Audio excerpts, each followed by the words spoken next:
Hello there. Welcome to another stream. It's me, the Bandito. Um, no WWE this week. No JFS wrestling this week. Figure I'd just play some Minecraft. Take a week off from the from the wrestling. Because I just kind of want to, I guess, chat and talk about whatnots. So, um, so yeah. Let's switch over to this, and we'll just hop on the server and show where I am working on stuff in the nether. So yeah, if you watched the UHC stream on Saturday, you may have seen that I started in the nether before heading to spawn and doing all that stuff. However, I think I only briefly mentioned what I'm doing up here. Or down here. Over here. There was a bastion here. Very, very close to spawn. I think Asus is AFK. But, yeah. Very close to spawn was this bastion. It is completely cleared out now. And now I'm just working on tearing this down, which is the other section of it. I got it about a third of the way done. This is the part I did. Maybe it's more of a quarter of the way, but this section's next, and then there's a section here. And, yeah. I figure I'll use the materials for something, but this is all the stuff I have so far from this. I turned in, or I brought home the other stuff from the main bastion. But one of the things that was kind of perplexing me about this is the fact that I noticed that all the chests that were left behind were still full, even though, like, it felt like if it felt like somebody had at least cleared most of the mobs from the bastion, but they didn't take any of the stuff. There's a tunnel up in the back side of that section that connects to a railway that leads to the arcade tunnel in one direction, and then in the other direction it just leads to a ladder that takes you up to the top of the nether, and I think also to the bottom.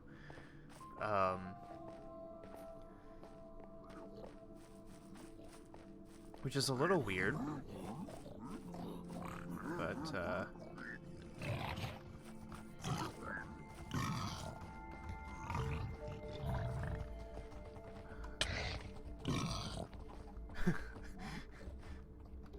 just making sure I didn't die there. But yeah, it was kind of weird. Nobody had taken any of the loot or anything, and it's like just a couple hundred blocks away from 0-0 in the nether. Like, there's my tunnel to my base right there. So it's like, it's really not that far away. And yet it kind of feels like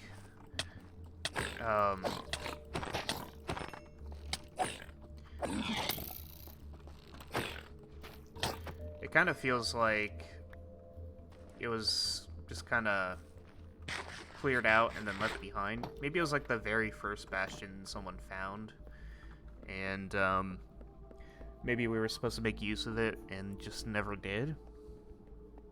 Yeah, maybe it just ended up forgotten, but who knows. We're gonna pop into Spawn Town. I just want to check my one shop real quick, even though I'm pretty sure nobody has used the armor for Iron Shop at all. Let's see. there's been a little bit more activity lately. There's this rat shop that Lemon's made. Red Star's doing more stuff on here. Dennis streamed recently, which was really cool. Best place to check is down here. Nothing. Nothing. Okay.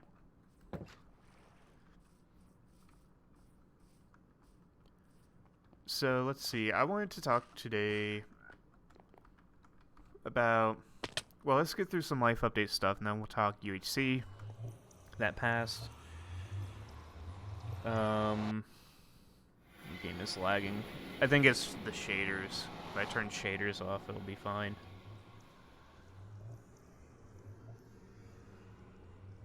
Yeah. Maybe I should turn shaders off. Or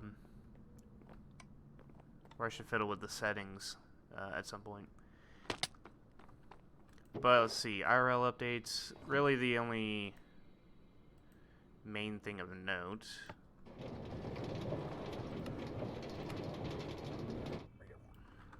The only real main thing of note was the fact that I worked yesterday, which was one of my days off. I worked a half shift. And, yeah, that was it.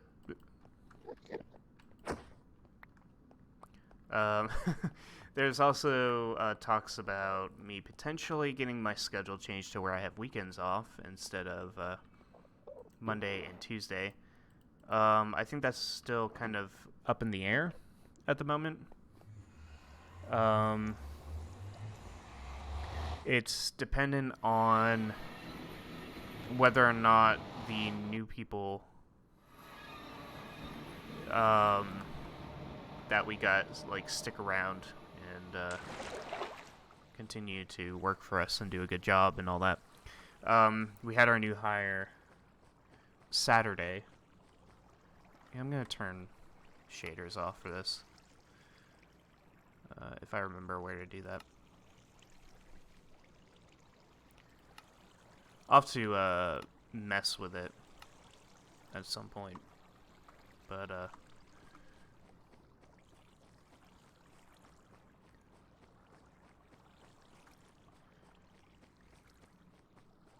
just checking the stream to make sure turning shaders off does fix whatever problem we're having. Yeah, it does. Interesting, because Streamlabs has no problem. And I'm not experiencing any issues, but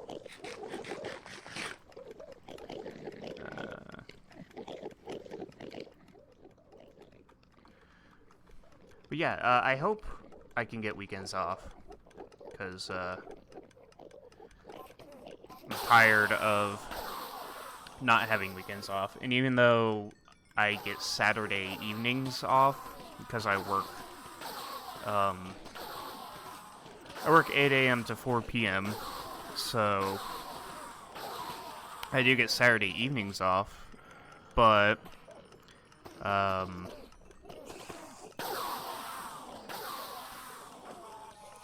it's not early enough, I guess, because usually by that time, if anybody's doing any group events stuff, they're usually wrapping it up. And then for things like UHC, I have to basically leave early if I want to make it to the UHC on time. Because I basically clock out. I live in Central Time, so I basically clock out right when a UHC is supposed to start. So. And because I don't have a car, I have to, walk home. And that takes about 40 minutes or so. Which is a pain in and of itself.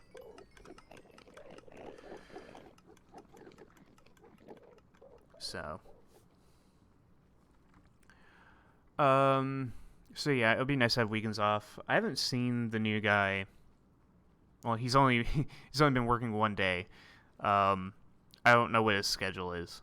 but I saw him Sunday, and I don't know if he's sticking around Monday or Tuesday, or I don't know if he works Monday, Tuesday, or any other. I don't know what his what his schedule is. So hopefully we'll see him next weekend. But I'm supposed to, I guess, wait and see. Which honestly kind of feels very much like a slim chance that I'll get the schedule I want.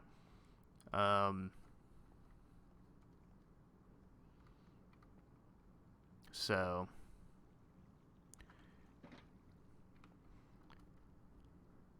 but we'll see. I'm gonna drop off this quartz. I wanted to. The reason why I'm in the Nether in the first place is because I wanted to get quartz for the project we were working on last week, and then I saw the Bastion randomly, and was like, "This is down here," and nobody's found it, and saw that it was like untouched, and it was kind of confusing seeing this perfectly good Bastion that hasn't been looted, like right by spawn. And then something clicked in my head of, like, I could just, destroy it if I wanted to. And so I did. I tore it all down. And I don't think people would complain about that, because there's other bastions around that people have found and can, go to. I'm sure there's a pathway or a railway to a bastion somewhere that somebody decided to use instead of the one right by spawn. So, and I think once you clear out a bastion, it's kind of useless after that anyways. So might not be that big of a deal. For this highway, I kind of want to start doing builds like along the highway in different places. That's why I want to do the one like JFS Hall of Players thing that I want to work on. But yeah, it'd be pretty cool to build some stuff around the area. Make this place a little more lively. So yeah, let's talk UHC 37. We had 3 teams. Lowest attendance number ever at 9. First time we've ever had a UHC with single-digit numbers of people. I think the lowest before that was 11 in total. I don't think we've ever done 10. Maybe not. I don't remember. But it was a 4v4 with Asus as kind of a wild card lone wolf type. He's apparently at his girlfriend's house, and his girlfriend's parents were asleep, so he didn't want to disturb them. And so we were doing proximity chat, and he didn't want to, I guess... Oh, I didn't want to be here. So I get for walking and talking. I just went all the way back to the end. But yeah, I guess he didn't want to disturb them, so he decided to not participate in the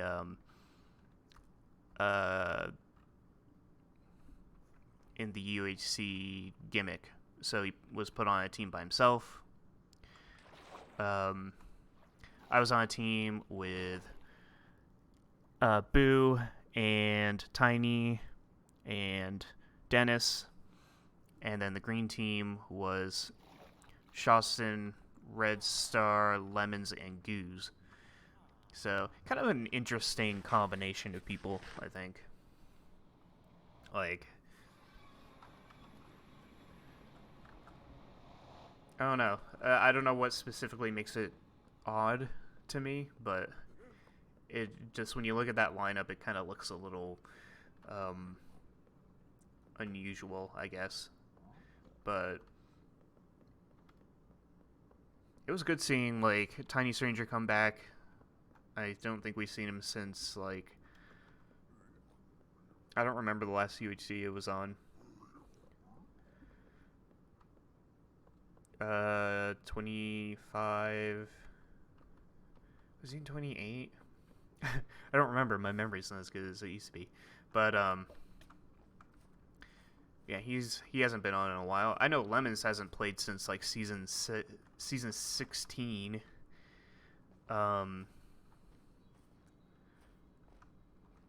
So, yeah, he hasn't played since season 16.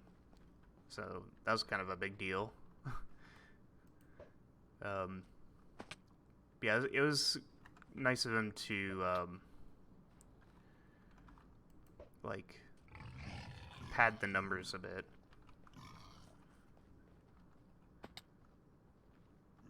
So,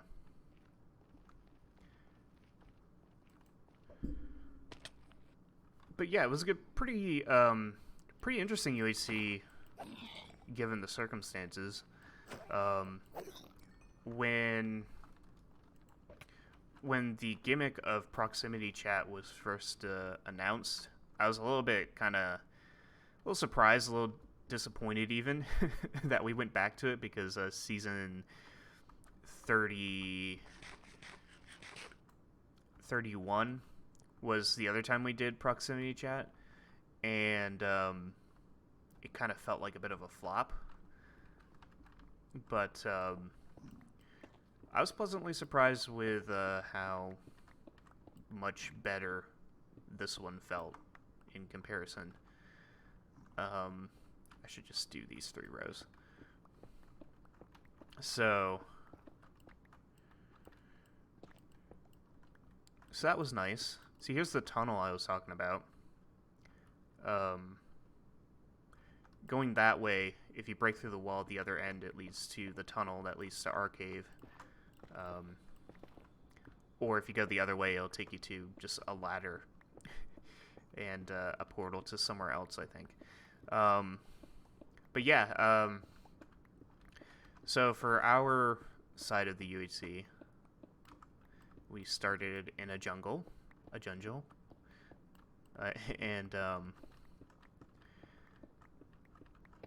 did our basic stuff, trying to keep an eye on each other, really.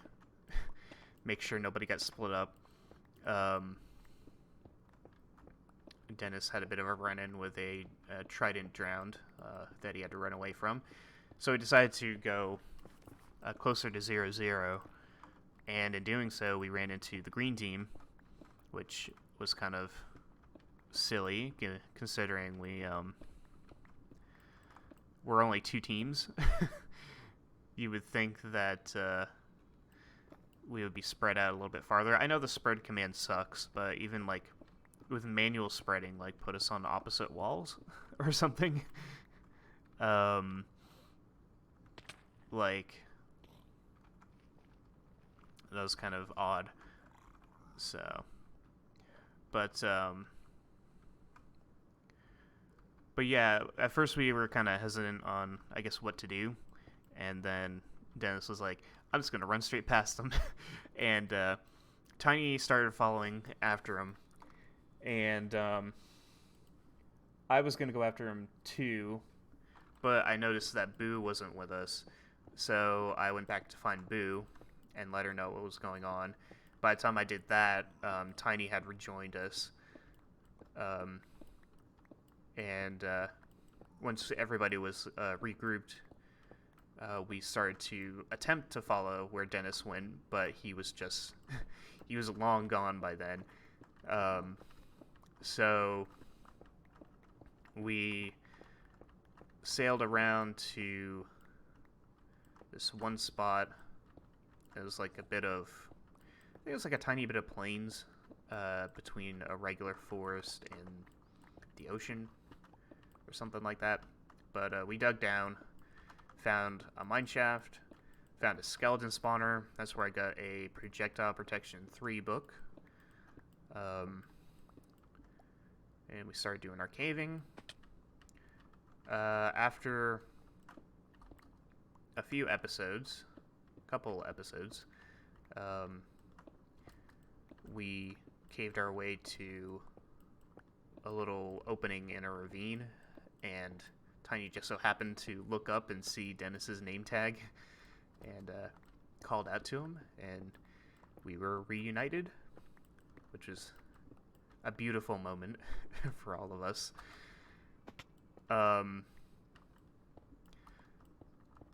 I think either during or just before that, maybe it was a little bit after that. At some point we found, it was after that. At some point we found a zombie dungeon, and I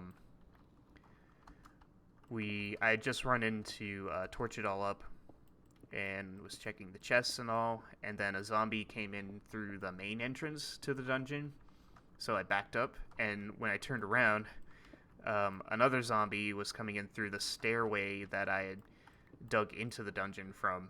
So I was like, there were zombies on both sides of me, and that's where I took my damage and lost my Iron Man bid. In my defense, I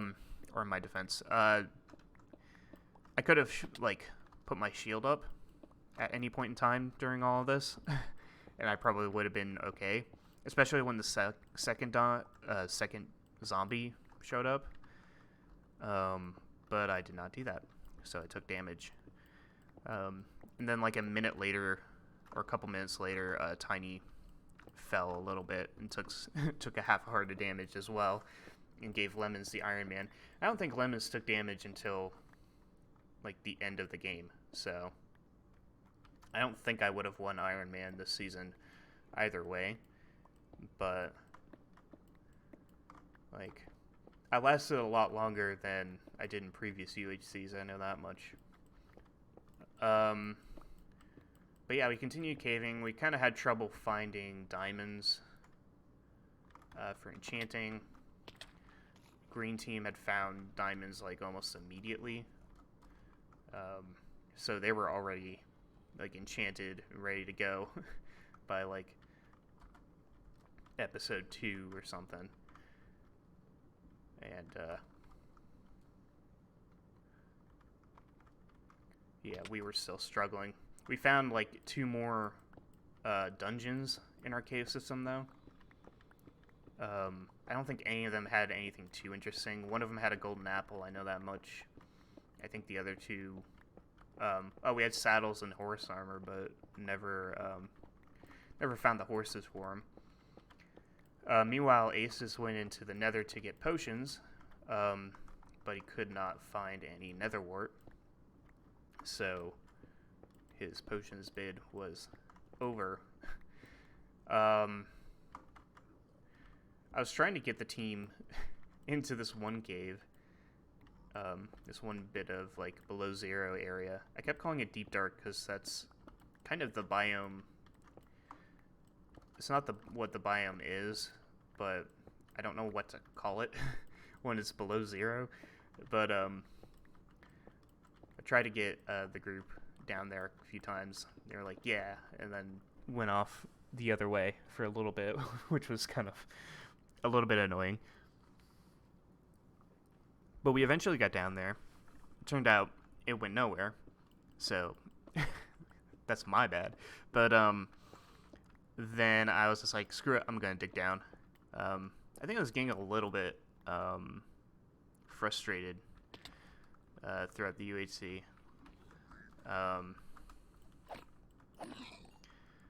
But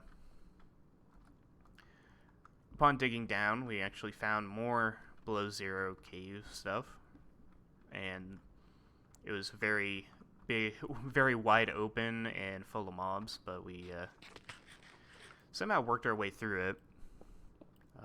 Tiny had a run-in with a creeper at one point.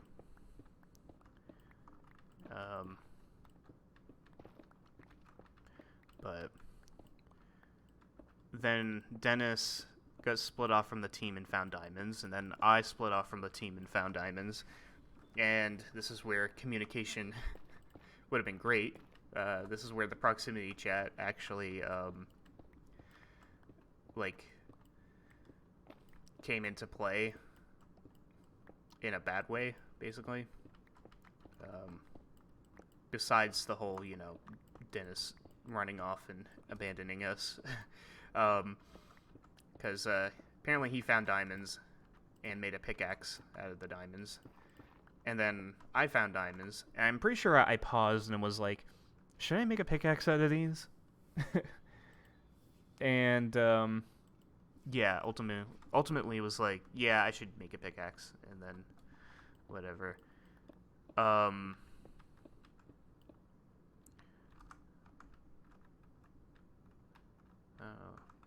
Usually those indicate something. So yeah, once we rejoined each other, found out that we had both made a pickaxe and only had one diamond between us left over. Luckily, we ended up finding more diamonds, and we were able to enchant. I remember when I found the diamonds, I went up, I had to pillar up and grab them, and then when I came down, I was like, guys, come back, we're enchanting, like, commanding the crew to get back over here so we can enchant, because they were about to wander off into more cave, I guess. So we got ourselves enchanted.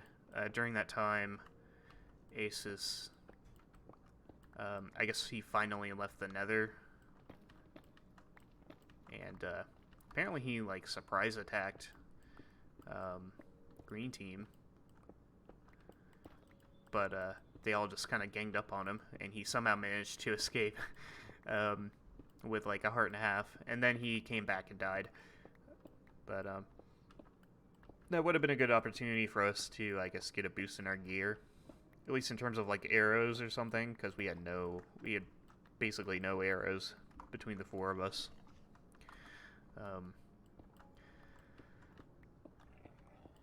So we finally, got ourselves enchanted, up on health.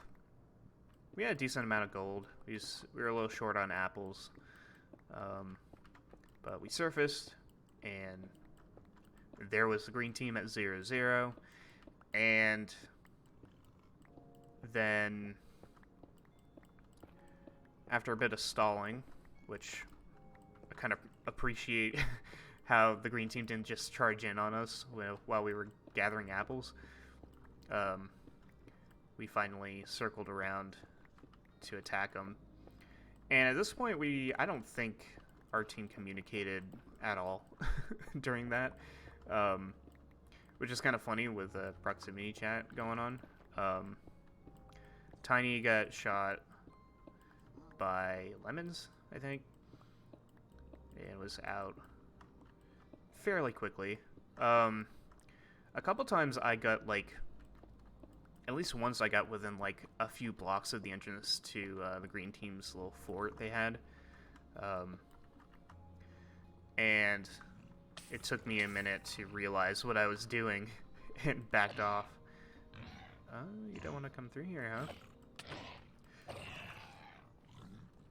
But I somehow managed to stay near full health until I got within 5 blocks of their base. I think I had an apple like right before going into battle, but the fact that I maintained my health for so long during that was kind of funny. Dennis killed Lemons at one point, and that kind of gave Green Team the confidence to start charging in. I got Shawson down to half a heart. I heard him say, I'm at half a heart, guys. And so when Green Team charged in, I backed off to Boo. I don't know what my plan was going to be originally. I think I was just going to stay near her, and we would try to like battle it out against who would ever come after us. Goose came running out first.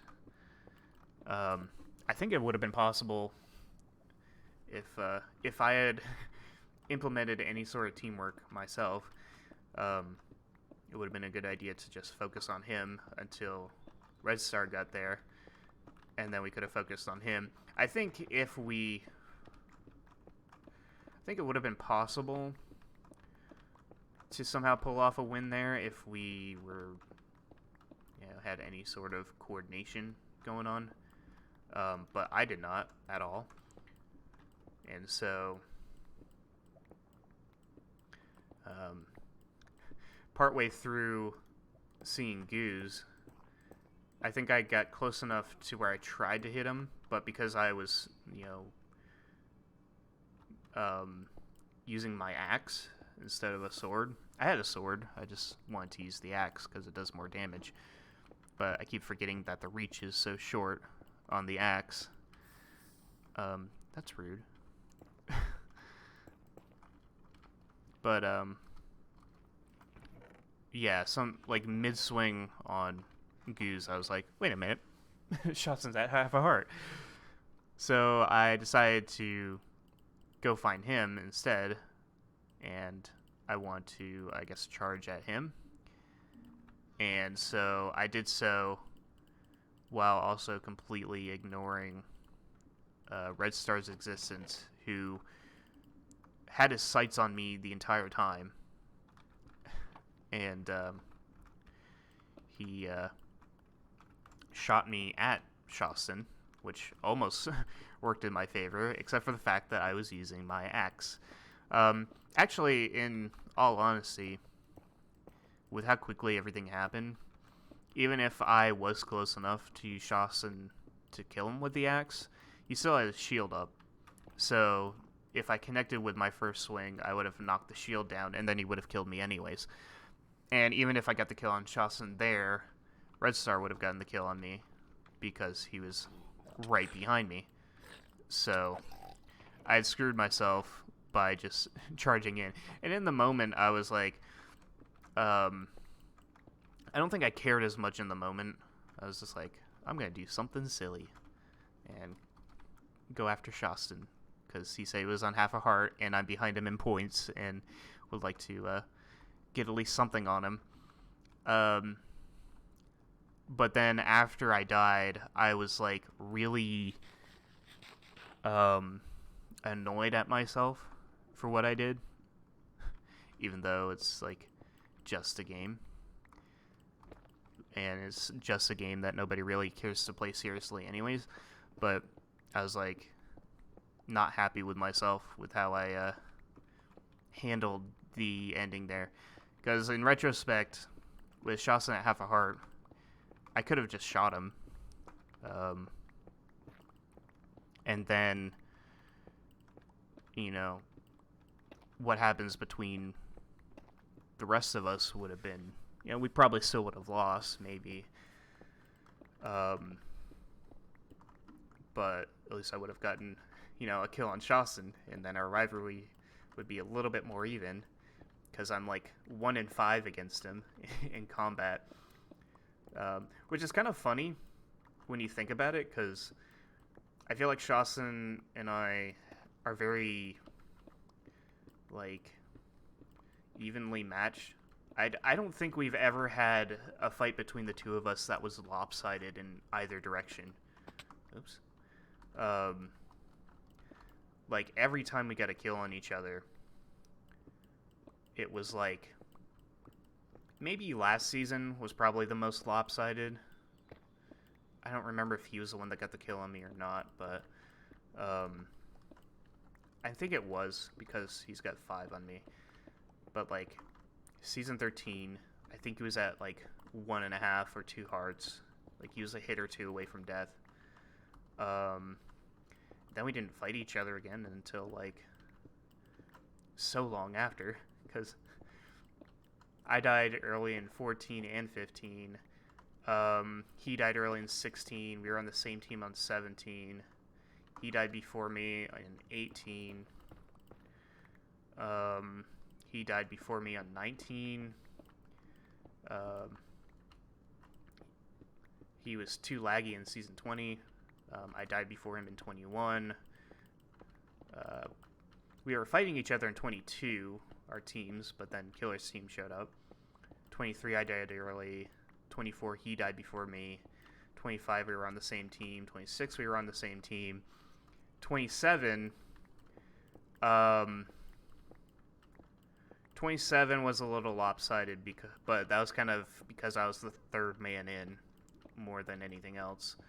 I was the bringer of chaos in that season by showing up on my horse and killing Special Bruh out from under their noses, and then immediately got myself in a bad spot.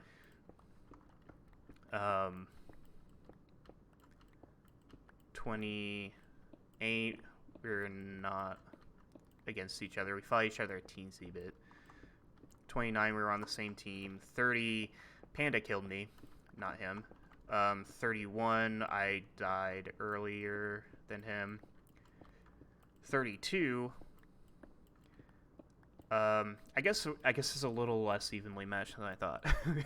But 32 was like his full team of 4 versus myself. Was it 4 or 3? I think it was 3. Or was it 4? It was 3. But we had lost Special Bruh earlier in the fight. But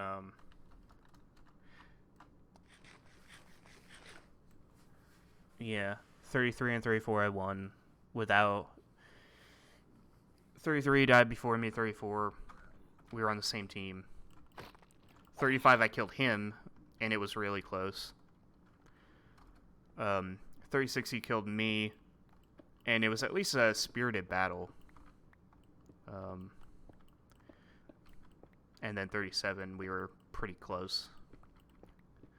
So, if it's not, like, as evenly matched as I thought, it's at least, like, it's always very spirited and pretty intense, you know. Because season 27, I was just being a wild card in the middle of it all. And then 32 was, like, this intense battle between, like, 3 or 4 different teams. In which we just happened to be the final 2 in the middle of that. 35 was really close. Season 13 was really close. 36 was a long back and forth kind of battle. I think I was picking off aces more than Shawson during that time, but I was quickly reminded that a 2-block barrier is not enough to protect me. And then, yeah, last season, he was at half a heart, and I managed to die to him because my axe was too short. And because I decided to chop him instead of shoot him. But yeah, still kind of not happy with how I handled the end bit. And when you look at the leaderboard now, like, Shawson's got a 30-point lead on aces, and then like a 61-point lead over me in third. Like, not a good points day for me, I guess. The championship cutoff estimate is down to like 8th place. See if I can remember everybody who's in it. It's Shawson Aces, me, Boo, Killer, Red Star, Goose, and Dennis, I believe, are the 8 people. So those are the people still eligible for the championship, with 3 UHCs remaining. So we'll know who the champion is in 2024. But it was a good UHC despite having only 9 people. You know, that battle between the 2 of us was a lot more fun than you'd probably expect. And I think the proximity chat was at least a little bit more entertaining this time than last time. Or maybe it was just the UHC around it that made it a little bit better. I don't know. I just feel like it worked better this time than it did last time. So, so yeah, it's June. So next UHC should be like September, October. We could do another Halloween UHC. Although, we did start talking about, the conversation that started this morning, actually, talking about, like, I guess doing more group stuff and, like, maybe doing UHCs a little bit more often.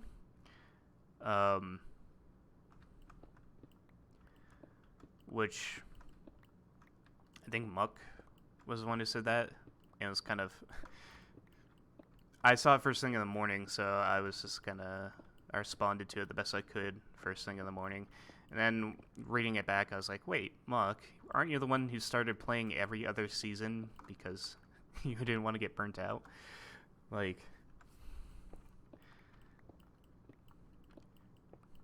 so I thought that was kind of funny. But yeah, I do like the fact that there's more of a drive for people to like do more group stuff these days. We at least want to more. Whether or not it actually leads to anything is to be seen. It sounds like we're going to try to do some VR Among Us soon, which I haven't played that game since the pandemic, so I do have a VR headset. I used it once, a little bit. I just plugged it in yesterday to make sure it still works and, do all the basic setup stuff. So, it should be doable for me. It's just a matter of scheduling, depending on, if I get weekends off or if these types of things happen during a time that I can, be home in time for it. But yeah, it'll be nice to see more group stuff, even if I can't be involved in it, like, the majority of the time. What's going on there? I think he's getting suffocated, I guess. Or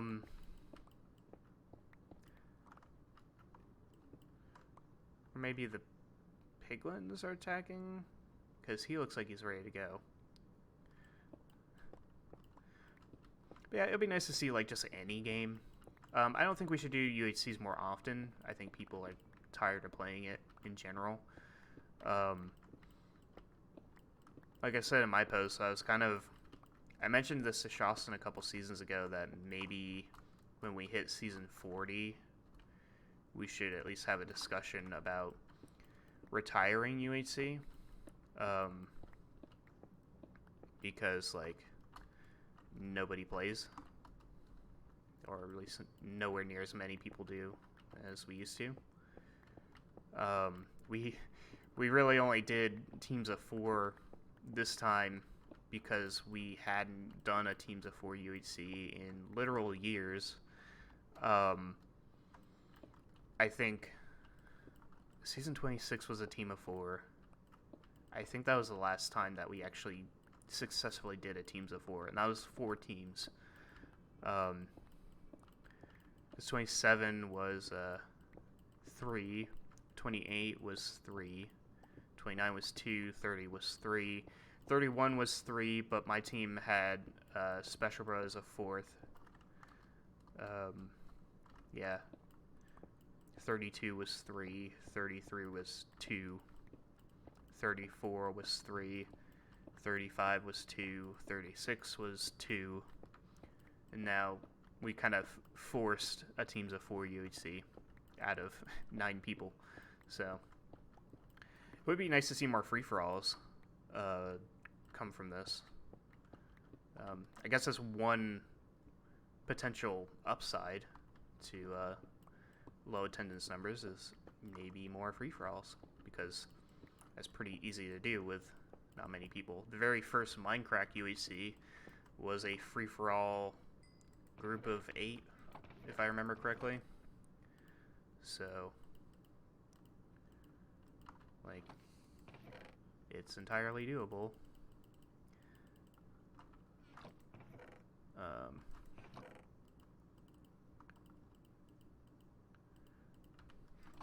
Gonna run out of space pretty quickly.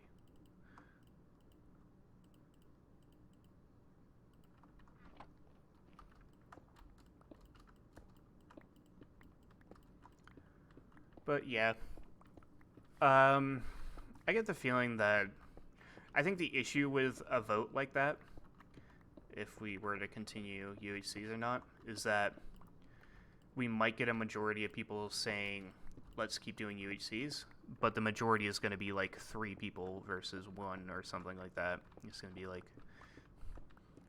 you know, a small number, a small percentage of the entire Discord that has like almost 100 people, right? How many people do we have on our Discord? It's like way more. We have dozens at least. But we'll get like maybe 10 votes. And while the majority of those 10 votes might say, let's keep doing it, or something similar to that, it would just be the same 10 of us that always play UHC. So,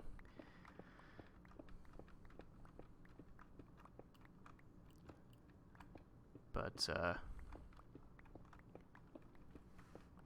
if we can get like any sort of group anything going, I guess that would be nice.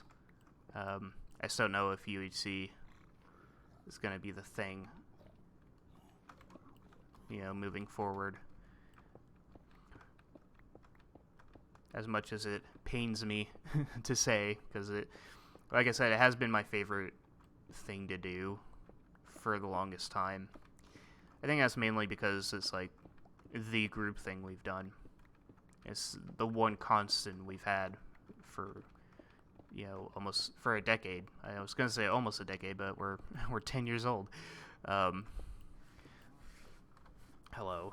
you can't reach me. So,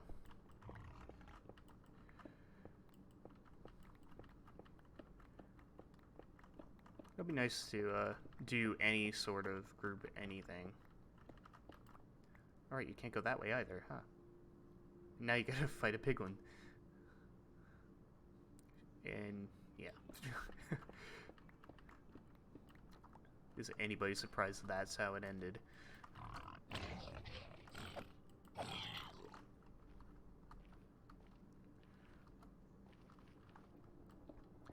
But yeah, who knows? Nope.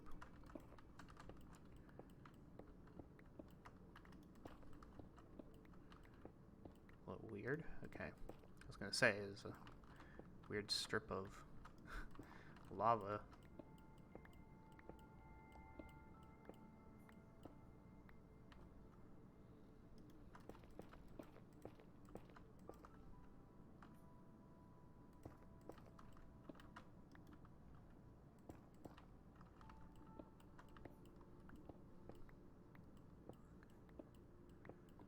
Alright.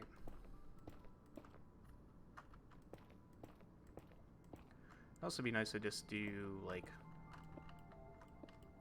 stuff on the server itself. Like, get some more Jason Land games going, get a game show or 2 going.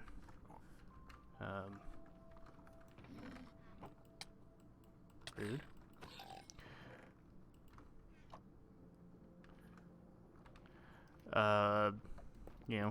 Jason Kart, or, just something.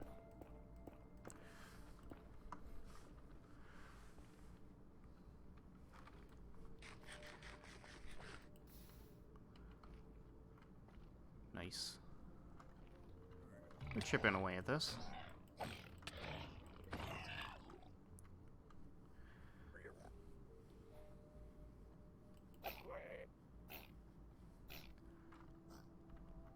Now I don't have my way up here. There we go.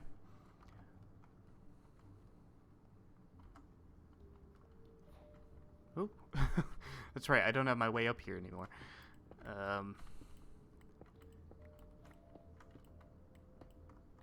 There. It's a little bit better. Where does the opening for this end? Like, how far can we see it till? I think it's like here-ish.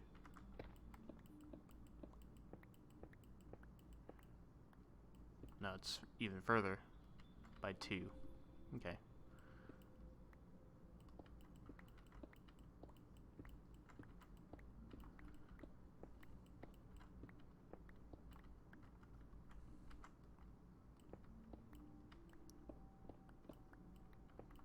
Okay. So it's like here. Okay.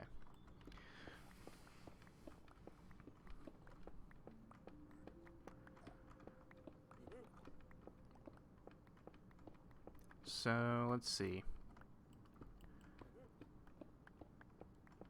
Kind of an odd mental state that I've probably been feeling for longer than I've noticed. I say it's odd, but it's probably just depression time. But, like, especially this morning, I really realized just how much I've been kind of, like, just floating through life lately. Like, on the one hand, nothing really eventful is going on. You know, I work, I do my classwork, I pay my bills. That's about it. That's basically how summer's going. Yeah, there's like nothing really special to talk about. With that said, like, I have a lease coming up for renewal sometime soon, within the next month or so. Because, like, my lease is ready to be renewed by August 9th, but I don't have my renewal offer yet. Or I might actually have it, and I just haven't checked yet. But I'm pretty sure I would get an email that says that I have an offer or something. Yeah, because I think the email they sent me that said your renewal is coming up soon, I think in that it said we will notify you when we have your renewal offer. So, but like, I just kind of actually like tweeted this right before I started streaming, that I'm kind of caught in this weird spot between I really want to move back to New England. Like, I like really miss it badly. Every time I think about like the New Hampshire, Vermont, Maine kind of area, even Massachusetts, like the upper New England region, even like upstate New York would be cool. Like my heart aches every time I think about it.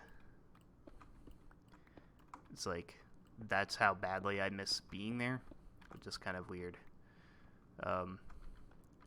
So lately I've been looking at, like, I looked at a place, one of the towns of Vermont. I was like, what if I did the same job but in New England? And I looked at Vermont, and I wanted to choose a city that wasn't terribly big.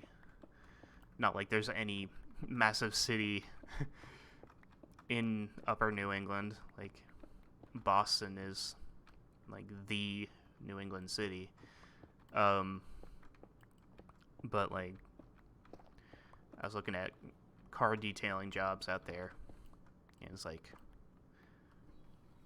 there's one at a airport in Vermont that's like 18 an hour.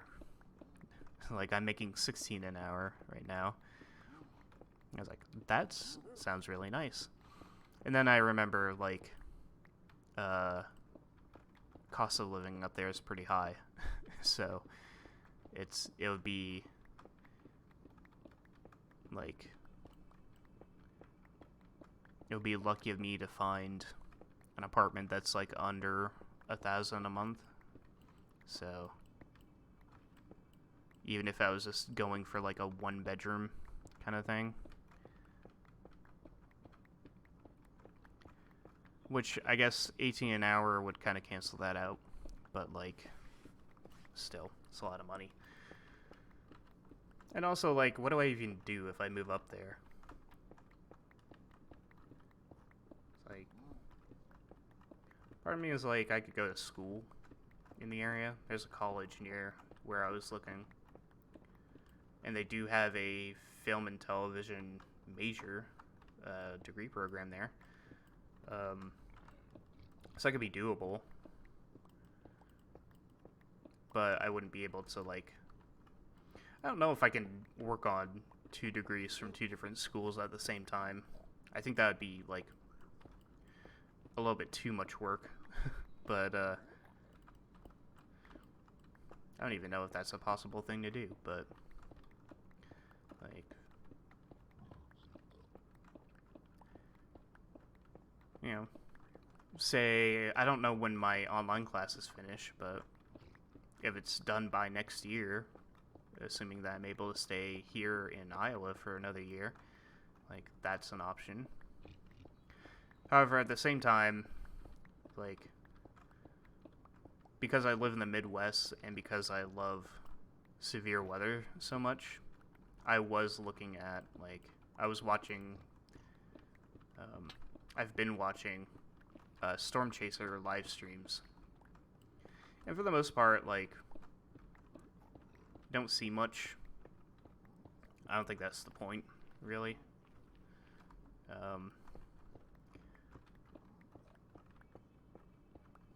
And by much, I mean, like, in terms of tornadoes and such.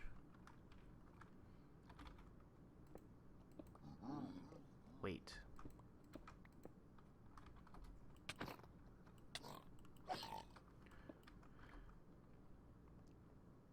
But, like, you still see some severe weather. And you can kind of make a living off of, like, selling the footage to news stations and such.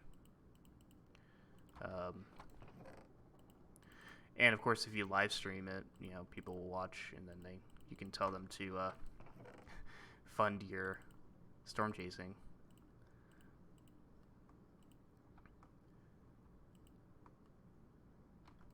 Lanterns. I think it would be interesting to do.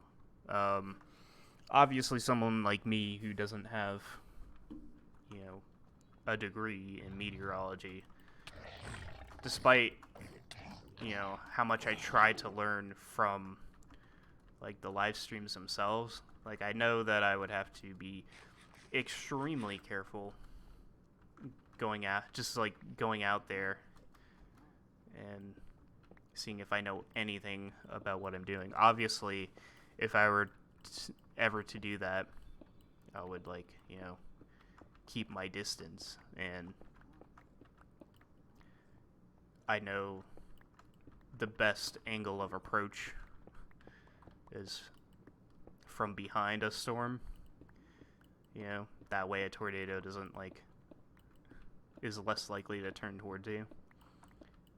Like, most storms in the U.S. travel west to east, and a tornado will similarly, most of the time, travel in the similar direction, west to east, but it will also curve to the north before dying out. And like I said, there's a chance that it goes in completely different directions, of course. But the general path that a tornado takes is west to east with a north turn.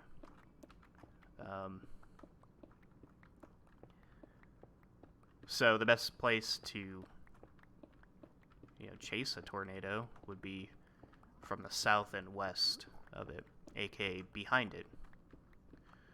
You know, you figure out which way it's going. You want to start behind. you figure out which way the storm itself is going first off, and then you get behind it, and then if you see a tornado, you keep an eye on where it's going and make sure you stay behind it, and make sure you stay well away from it if you are brand new to the idea and all that. Like, what's funny is that throughout the past, anytime I mentioned that I want to see a tornado, people are like, oh my god, no, you don't want to do that, you're insane. And I have to, and then I'll be like, yeah, I do want to see one. It's like, no, you don't. And like, yes, I do.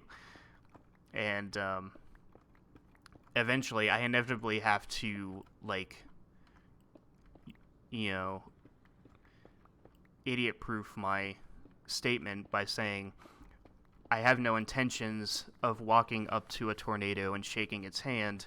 I want to see it with my eyes from, a dozen or so miles away as it spins, as it does its thing in the middle of an empty field in the Midwest. Like, I don't want to hug a tornado in downtown Dallas or something. Like, and then they're like, oh, okay, yeah, it's not so bad. And it's like, immediately I'm like, did you really think that I wanted to run into a tornado? Like, obviously I don't want to do that.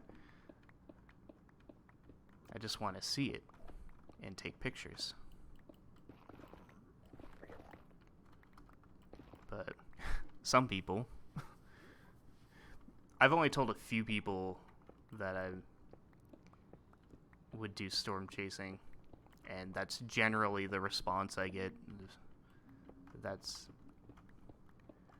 not something that you would want to do, and I have to reiterate that I'm not intending on letting a tornado hit me and pick me up and throw me around. I just want to see it from a distance. And then they're usually like, oh, okay.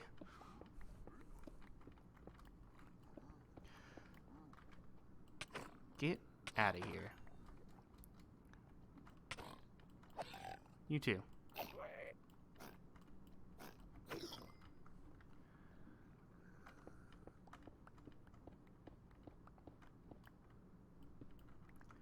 So, of course, in order for me to do that, I need a car.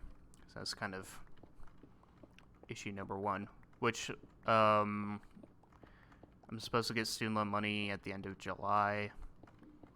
I'm going to try to put a down payment on a car. This time I'm just going to go the used dealership route, where I'm just going to look for a car that's like maybe, $4 or $5, under $10,000 basically, and see if my $2,000 is enough to satisfy a dealership instead of,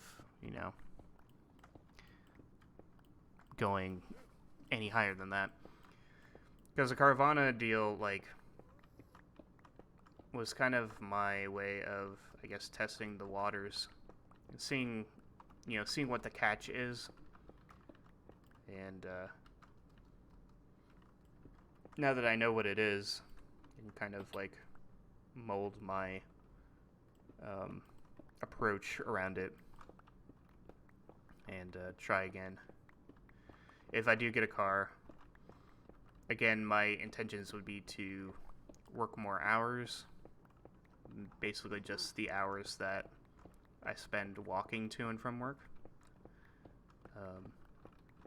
So I'll just leave work at the same time I normally do, but then I arrive at work in 5 minutes instead of 40, and yeah. Then I can leave at, right when I'm supposed to instead of 15 minutes earlier like I normally do. I can really maximize on my hours. And I'd be more susceptible to working overtime if I did that.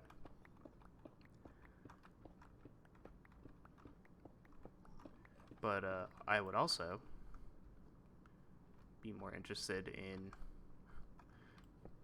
maybe taking one of my days off, a couple of my days off, take a Monday and Tuesday and just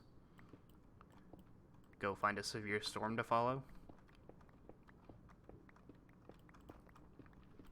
Just try to learn as much as I can. From a safe distance, of course.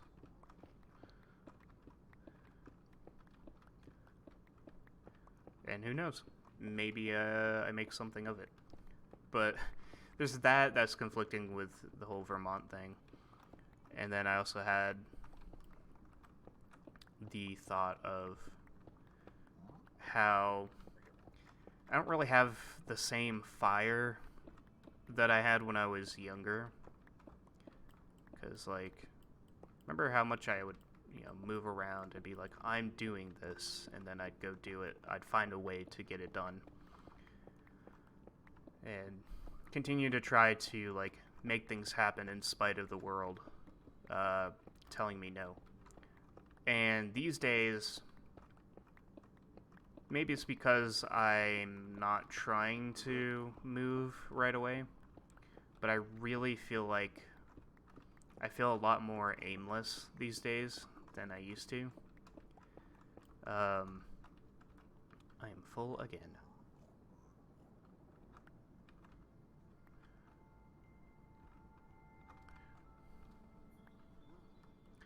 Yeah, I feel a lot more aimless than I used to. I don't really have, like, any motivation to do more than what I normally do in, like, my day-to-day life. Go to work, come home, do classwork. That's about it. Go to bed. Play video games. Do a little streaming. That's about it. And more often when I go to bed, I get thinking about how much time is being wasted just not really doing anything, but I don't really have the desire to do anything. And occasionally I get the thought of I should just do it anyways. I get like a little inkling of my old self. And then I wake up the next morning and just do the same thing I've always done. And like this morning I woke up, I guess I still felt the same way I felt last night, of kind of wasting things, wasting life. And don't know how to get out of it, basically. So I want to do things, I think, I'm still doing my online classes, but right now it just kind of feels like I'm chugging along, waiting for the interesting part to happen. Waiting for the fun classes. And work is the monotony that it's always been. But I've, considering I'm trying to live here for an extra year, the fact that, like, I've never worked a job longer than a year is probably going to make things a little bit tough on me now if I progress into a second year. Because I've basically reached the point where the novelty of this job has long gone, and the monotony of it has progressed into not so much a hatred for the job, but just like I'm kind of done being here. It's like it doesn't fuel me. It pays the bills, but it doesn't do much more than that. Speaking of bills, like, I'm still able to pay my bills perfectly fine. It does feel like that I don't have hardly anything left over, even though I feel like my financial responsibility has gotten a lot better. I feel like it's progressively being countered by thing by just flat out not having any money left over after I pay rent and bills and all, and groceries and such. I did cut out the Factor subscription, that food subscription service, where they send you like pre-prepared meals that you just toss in the microwave. It was really good, really tasty stuff, but it was $100 a week, and I was using it for lunch at work instead of, like, my issue is dinner, really. When I come home from work, I'm too tired to want to cook, even though I've actually been cooking more recently. I'm still, like, sorting out how I want to do things, but, like, it kind of, the way I was handling Factor was kind of defeating the purpose of using it in the first place, because the whole point of it was I was trying to find a way to have dinner without ordering fast food all the time. And HelloFresh was the first attempt, and it's about the same amount as Factors, about $100 a week, and you also have to, like, prep and cook and all that. So then I switched to Every Plate, which is also owned by HelloFresh, but it's like half the price, and again, good food, a lot more cost efficient, but I would come home from work and not want to cook. And then, so I switched to Factor, and Factor suddenly became, this is better used as lunch for work than dinner for after work. So I still had the issue of, what am I having for dinner? So now I cut Factor out completely, and instead at least right now, I've been able to, like, I'm kind of still transitioning into a new idea of, like, I'll buy a steak and some pork chops to cook, and then I think I bought some fish that I could just throw in the oven, and I have a couple TV dinners in the freezer. I think I had a couple other things for earlier in the week, and I have like I have like 3 more meals from my final Factor box that I'm going through, which are all chicken type foods, which is why I bought steak and pork instead of chicken, because Factor would give me like 5 chicken things. And I would try to customize it to, like, have a unique meal for each one, but I'd still end up with like 5 chicken dishes.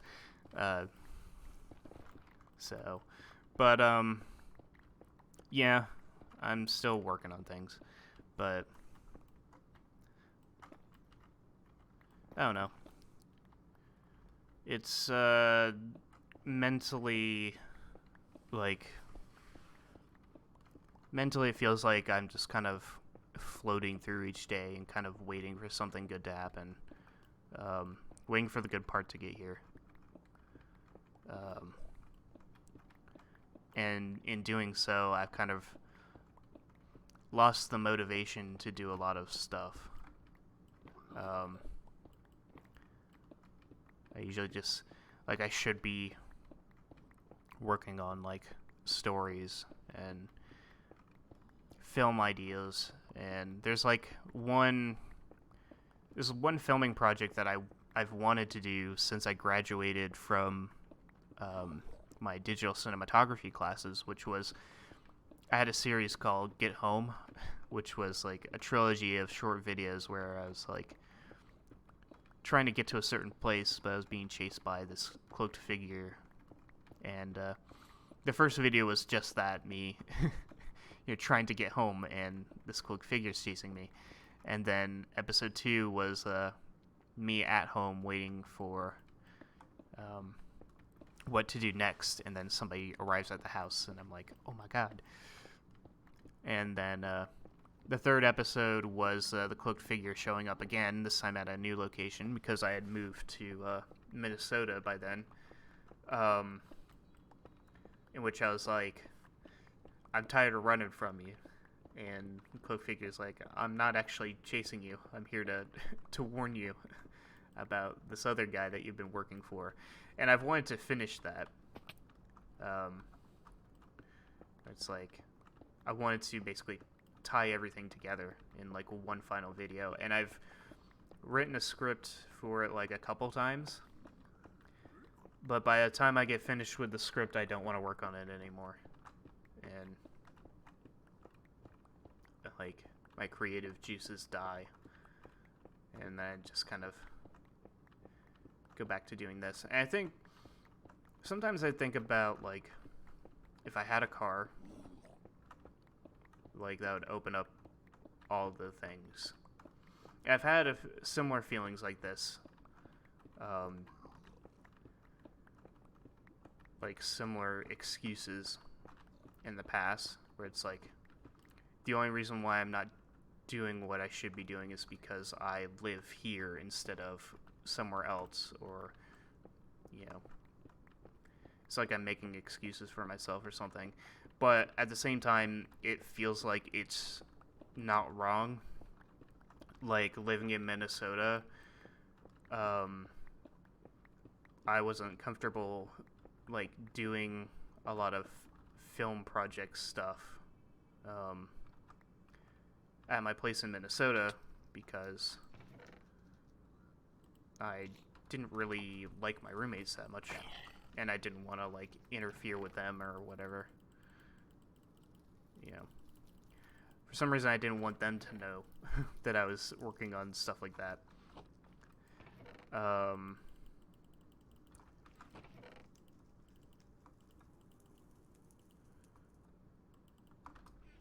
Give me this.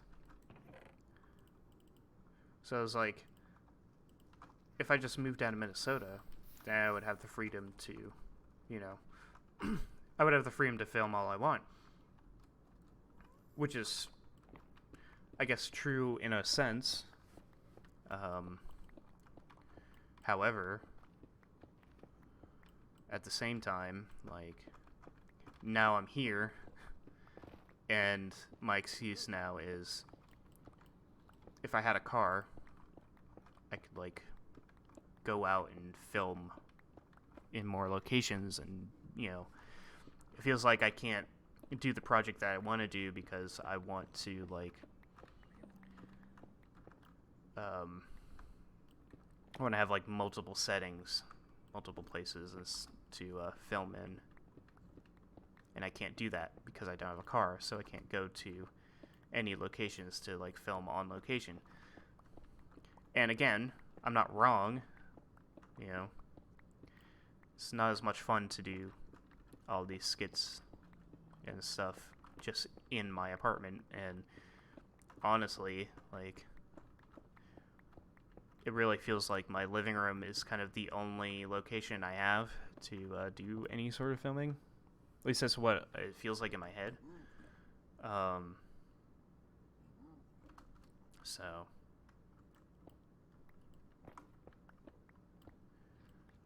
yeah, it kind of feels like I'm moving the goalposts for myself, but at the same time, it's like I can't disagree with myself, because, like, you know, you're not wrong. Like, yes, I could work on things anyways with the limited resources that I have, but I could also, like, you know, wait until I have the resources that I need, you know.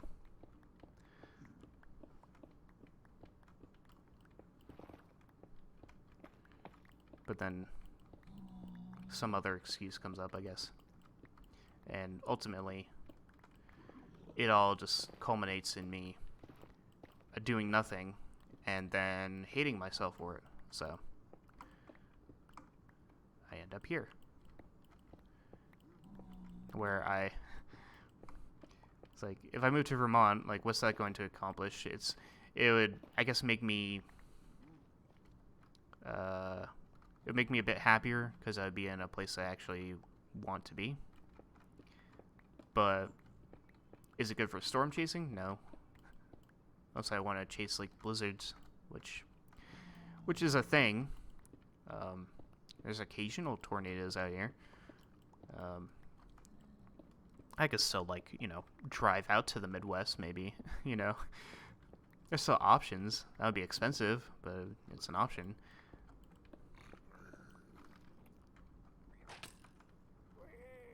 Protect me. So, it just feels like I'm kind of aimless and unmotivated and kind of running out of steam, I guess. And I don't know how to fix that. So yeah.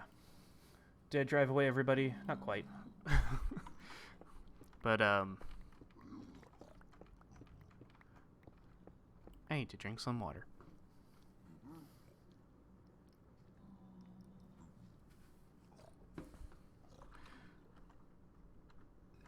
Excuse me.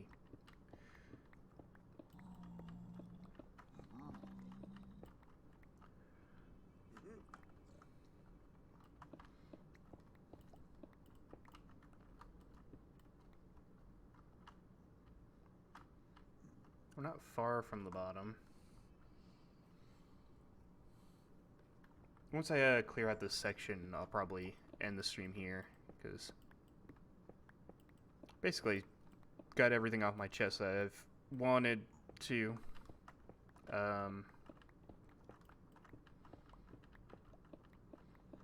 So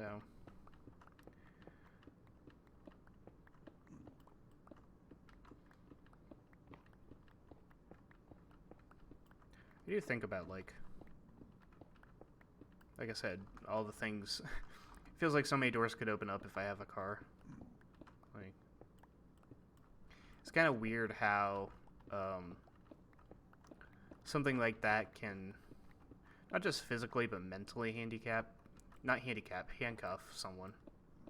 I mean, yeah, I guess handicap is not exactly a wrong phrase to use, but handcuff was the word I was looking for.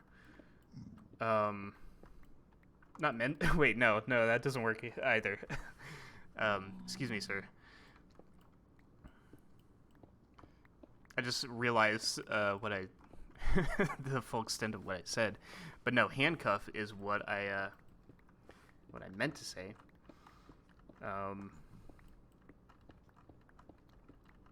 Just in the sense of, like, I think about how much money I could save by, having another payment to make, Spend money on a car. I'm going to have car payments. If I put a down payment on a car, I have car payments and then insurance and registration, which registration I think is annual, so that wouldn't be that big of a deal, but, like, insurance is a monthly deal. The car payment itself will be a monthly deal. That's on top of rent and credit cards and such. However, on the other hand, like, if I have a car, I can work more hours because I'm not walking to work anymore. I can shop at Walmart, which has lower prices, and in this, inflation era of the world, like, save as much money as I can. What?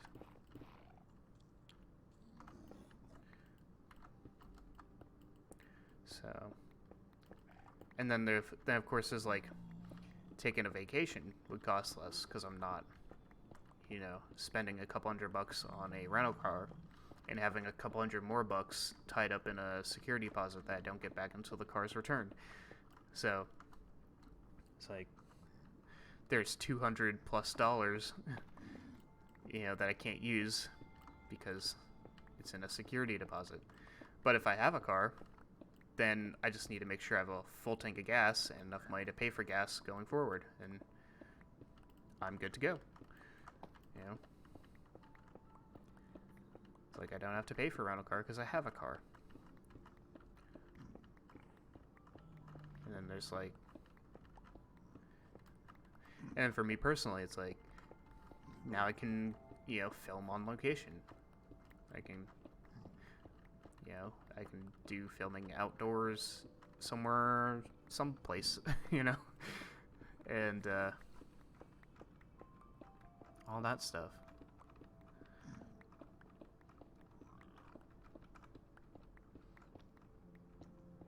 It's like maybe it would make me feel better. The only thing that would make things more difficult if I had a car is moving. Because without a car, I could, like, if I wanted to move, if I wanted to do the Vermont thing, like, I could rent a U-Haul.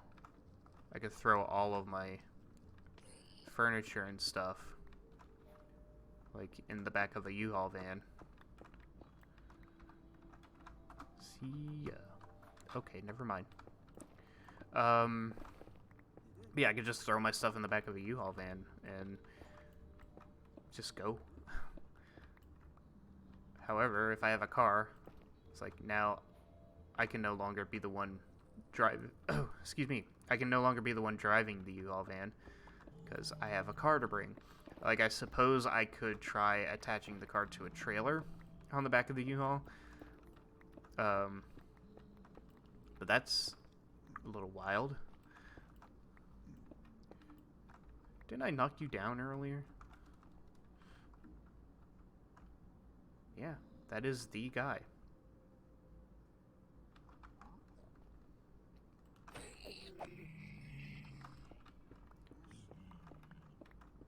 Yeah.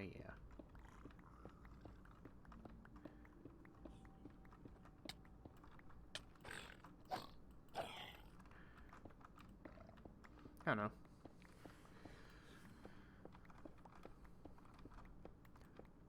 It feels like I would at least have a bit more freedom, and maybe I would feel a bit more free just, you know, having that car. Because now I can, you know, go away from home for a while. Just kind of get out into nothing and not, you know, just have a day or two where I don't have to worry about anything. Or even just like a few hours where I can just hop in my car and drive to like a different city just to, you know, eat lunch there or something. Or to drive out to some random, you know, park or national forest or something and just, you know, exist there for a little bit.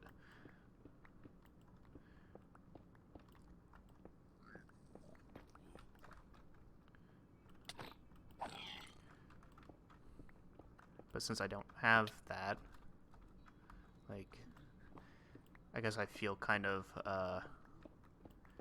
maybe not imprisoned, but, like, constrained, handcuffed, not handicapped in a physical or a mental sense.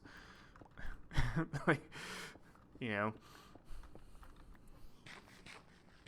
just handcuffed. Or, yeah, I guess constrained. And maybe that's what kind of, you know, hurts the soul a little bit. The fact that I'm so limited in what I can do right now.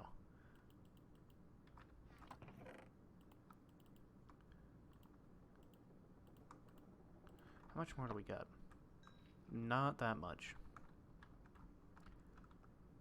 But I am running out of pickaxe, at least on the main one.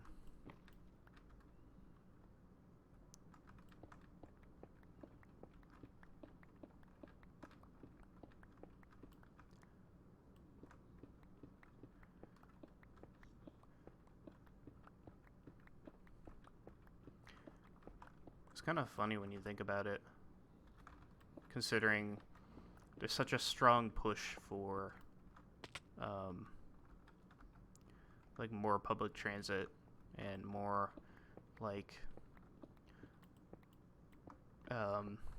more infrastructure for like pedestrians and bicycles and, you know, buses, more high-speed rail and all this, which would be great. Like, I'm as on board with it as anyone else is. At the same time, like, at least with the US being the way it is currently, it's like, if I don't have a car, like, sure, I can still go to work, but I'm kind of confined to the same route every day. You know, walking up and down the main road that takes me to work. And, like, the grocery stores that I go to, there's, like, 3 by my apartment. They're, like, all right next to each other. And they're all also, well, except for there's one that's, like, on the other side of the plaza, but, like, 2 of the 3 are the 2 that I usually go to, and they're both, like, on that route between, you know, work and home. It's like everything I need is on that route. So there's no reason for me to, like, venture anywhere else unless I absolutely have to. Like, and then with American, you know, infrastructure with public transit and such, like, I thought about getting a bike and biking to work. I've thought about getting, like, there's, like, this electric scooter that is apparently good for off-road and has a top speed of, like, 50 miles an hour, and I keep seeing it on, like, Amazon and such, and, like, that would be cool to have, because, like, the route I take to work is only, like, well, there's a couple sections where there's no sidewalk at all. You're just walking on grass. Luckily, there's enough, like, there's enough area for me to walk safely. But I also don't really feel comfortable commuting on bike or scooter, crazy scooter, you know, in that area. Even though there's really only, like, 1 or 2 places where it would be kind of sketchy, it's, like, enough for me to be, like, not excited to do that. And then there's the whole, you know, winter part of things, where it's, like, I'm not gonna, you know, bike on ice and try to force it through however much snow we've gotten.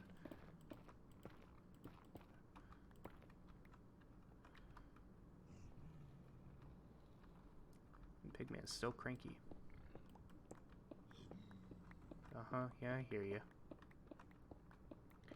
So, on paper it seems perfectly viable because I'm only 2 miles from work, but there's, like, a couple points where it's, like, it would feel kind of dangerous trying to get through those couple areas.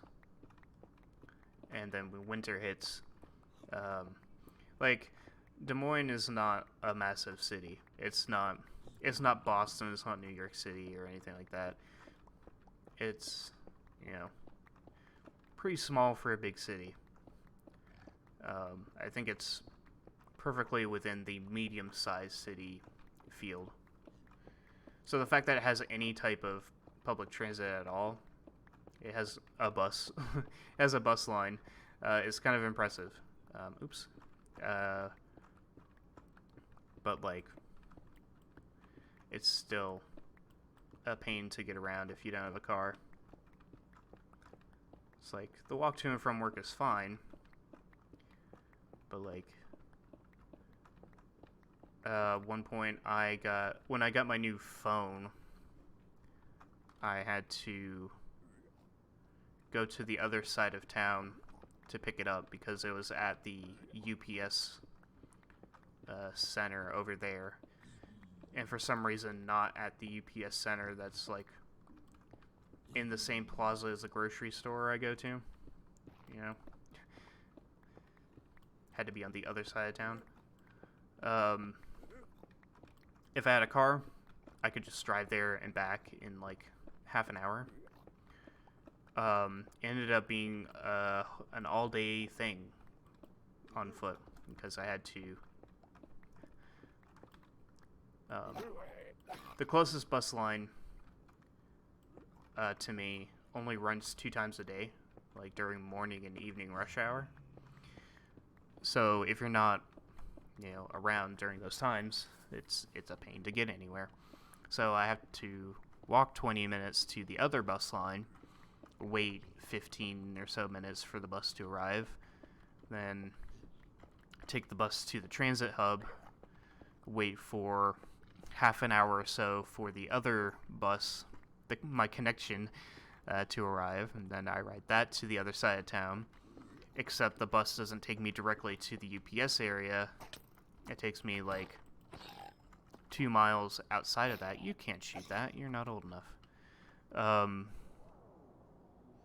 So I have to walk another like 15-20 minutes to get to the UPS center. And then I pick up my package, which takes a couple minutes, the shortest part of all of this. And then it took like...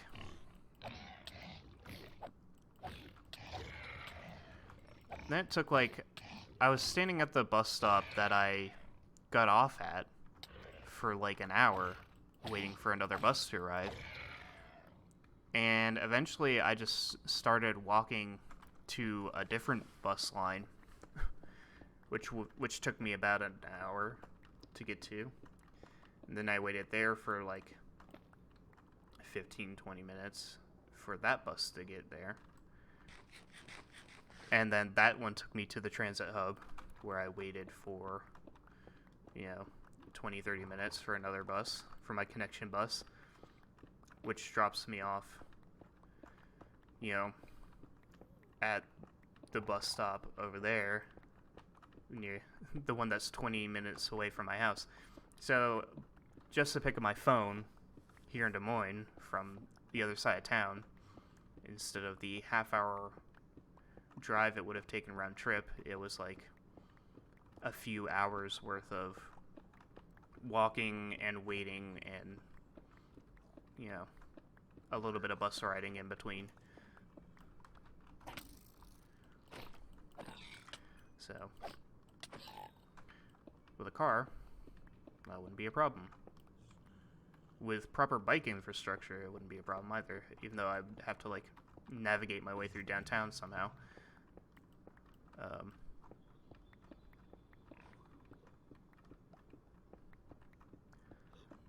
And then, when I got my license renewed, or my driver's license, when I got my Iowa driver's license, I took an Uber that time.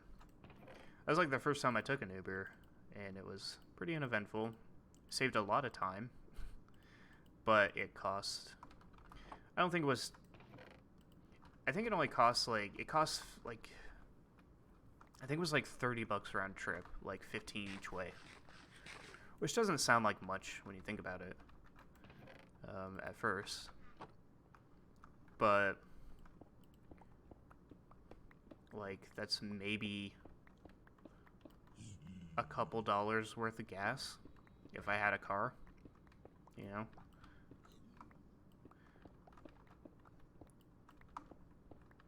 So, and you also have to wait for the Uber to get to you. But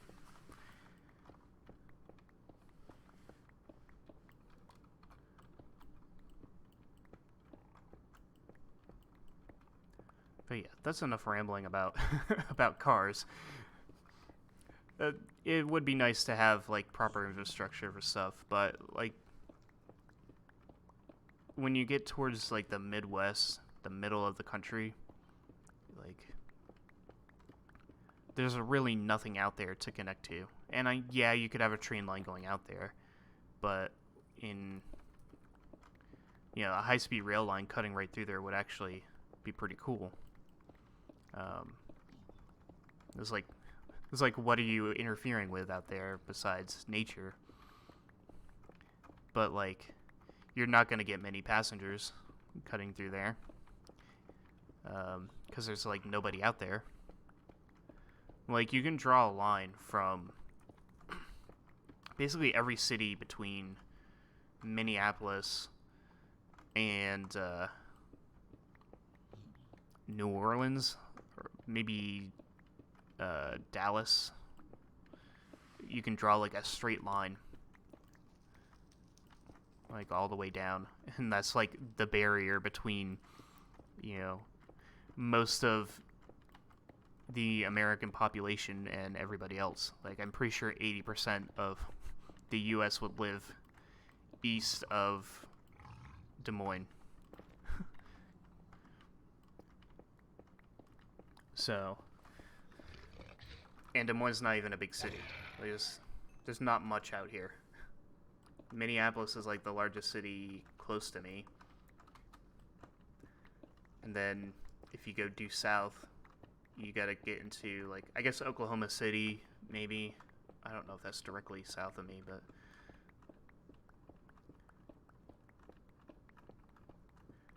yeah. It's not as viable out here. It worked better on the East Coast and the West Coast. But, like, the middle of the country is kind of a problem. At least in terms of, like, train lines. Buses and bikes and infrastructure for all that is an entirely different story and perfectly doable in each city and town. And for, like, buses, it's ooh. That's, like, the one per chunk above a certain level. Isn't that how that works, Ancient Debris? It's, like, above, like, Y12 or something, it becomes, like, one ancient debris per chunk or something like that. It's, like, a really, really small chance. But yeah, I think that's enough rambling about all that stuff. To recap, UHC, fun despite small numbers. Is a push to do more group stuff, which is nice to see. My hope is that we get more people interested in doing group stuff because of it. And then in my life, I'm hoping to get weekends off. I had to work yesterday. I did a half shift yesterday, so it wasn't that bad. And I also came in, like, really early. So... and then, like, what else to recap? Mental health and the desire to, the couple desires I have, but also the desire to, like, or, like, the lack of motivation to do anything. A couple burning desires and no motivation, I think is... And then we went on, like, hour-long rant about cars and transit. So, very cool. Much better than JFS Wrestling, right? Hearing me complain while I tear down someone's bastion that was apparently found but never explored.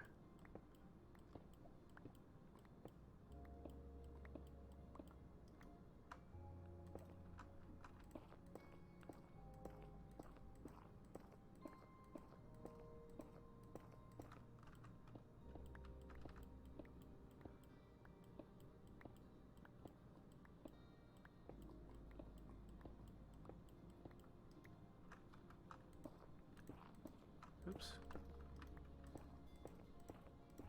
We're almost done here. Just gotta take care of this final row, final layer.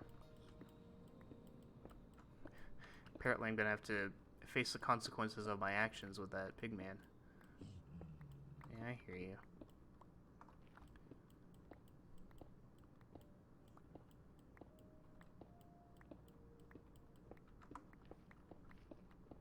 Might regret not crouching.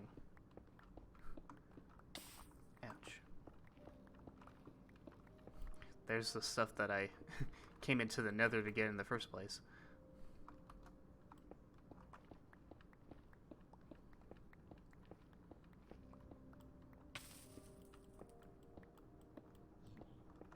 I think when I build the Hall of JFS players, I'm probably gonna end up using like blackstone and stuff instead of the quartz, because man, this one this one bastion kind of supplied me with so much material, and I think blackstone needs more.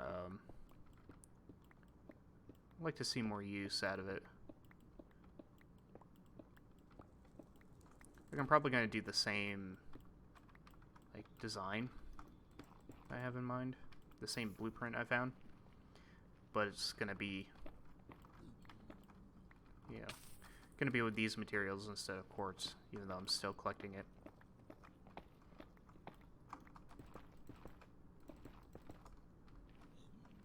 Yeah, I hear you. Okay. And just like that, all my chests are full. Which is why I have these. I guess technically this one's not full, but it's besides the point. And we'll collect all of this. Let's start packing things up. That can stay. I'm first going to collect all of the goodies that have been found. Okay, don't need to flaunt that. That. These.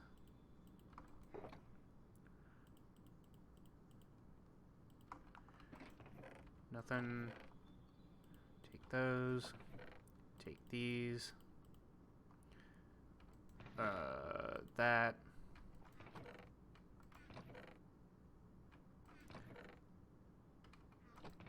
Okay.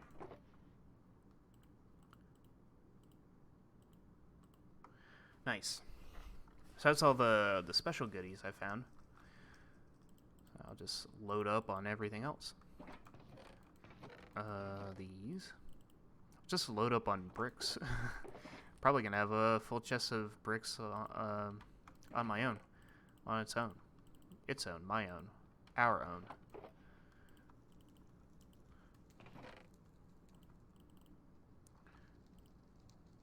I'll take these as well. Those are cracked.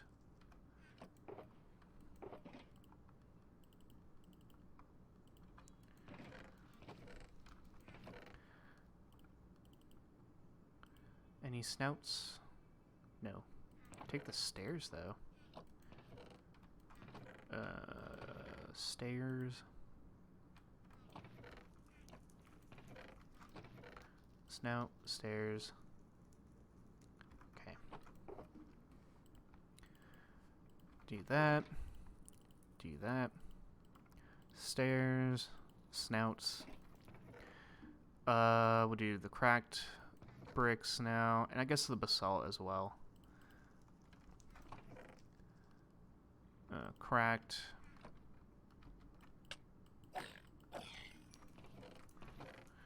Cracked. Cracked. Basalt.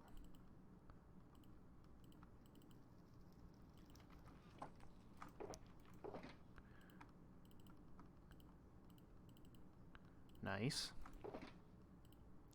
Now I can just kind of, I guess, load up on everything else from here. So, all the raw blackstone we got. We still got that section to do. So there's a good chance that we might find more, more goodies in there.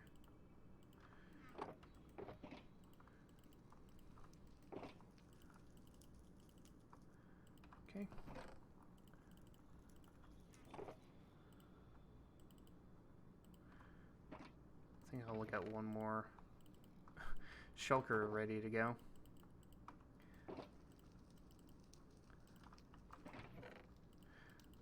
The netherrack's gonna stay behind because I might fill in like a little bit of this, make it look a little bit less ugly.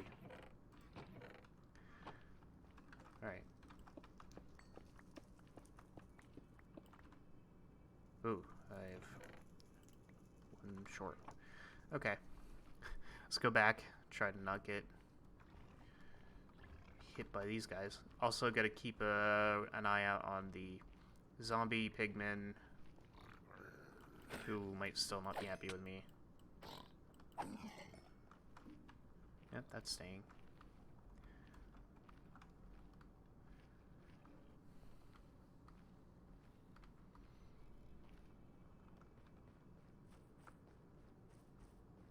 I guess I'm gonna have to go back to the end and do some repairs.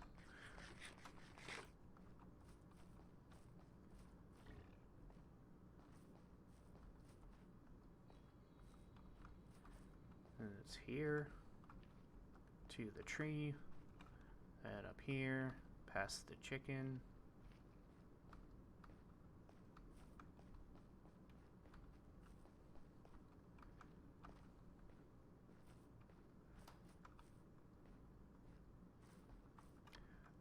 I wonder what's going on down there.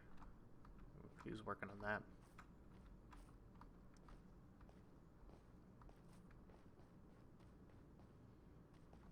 Okay.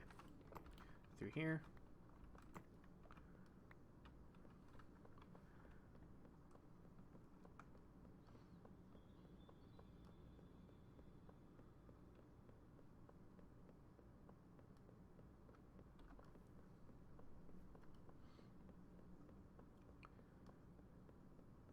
I suppose it's okay to go a little over the time.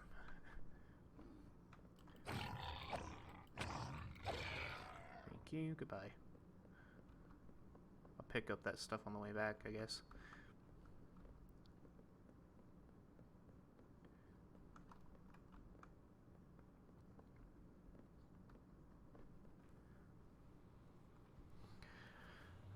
I should make more, I still want to make more Jasano Kart tracks eventually.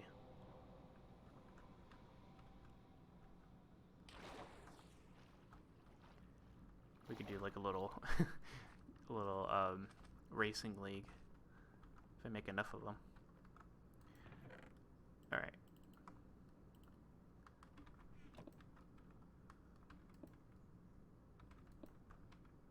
Oh wait, this one. Take these out. Chuck them in here, because the rest, you are good if I do this and this. But this has to stay over here.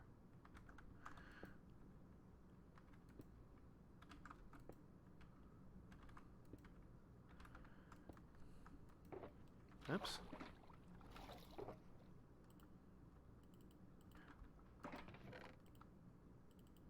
Just gonna fill this up for now and come back to it later.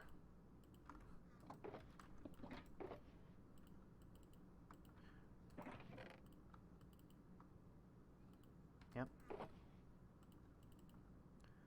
Okay, this will go, oops, down in here. I think I'm gonna move all this somewhere else someday. Not anytime soon, but once I figure out where I want to go. Alright, so this, this,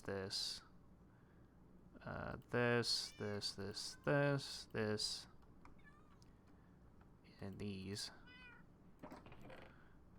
That goes in here, these go in here.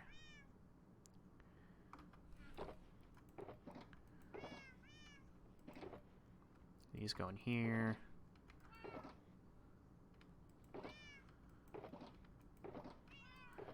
Food in here, as do you. That in there. and then heads in here.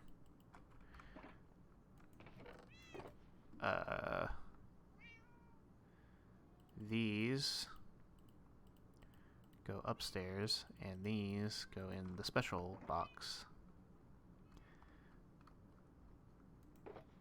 Right in here. Because I don't know what I'm doing with them yet. And then the nugs go in here.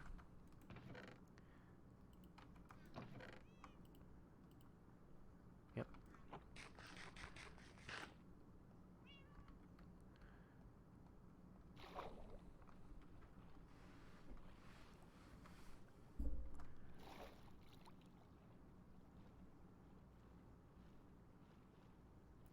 I don't think I've spent enough time in here lately in this area because villagers are not doing much. Looks like they're just doing this all day and no longer farming. So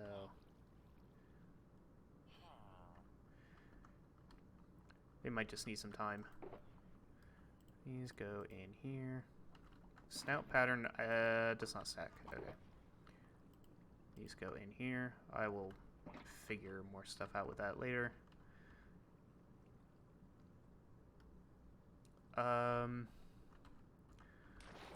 Let's do one fun little thing before we finish this off.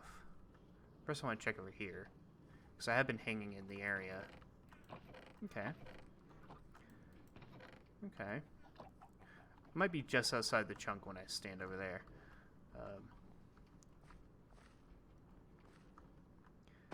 Very cool. Alright, so what we're going to do... what we're going to do, we are going to grab some glass and some buckets.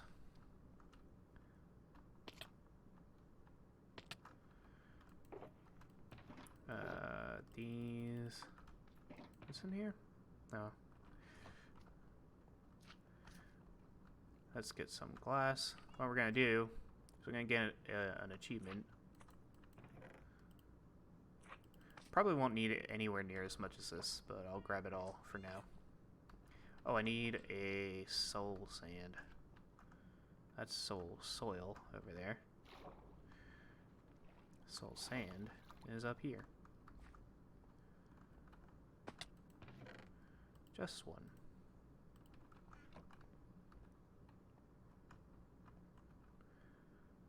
Uh-huh.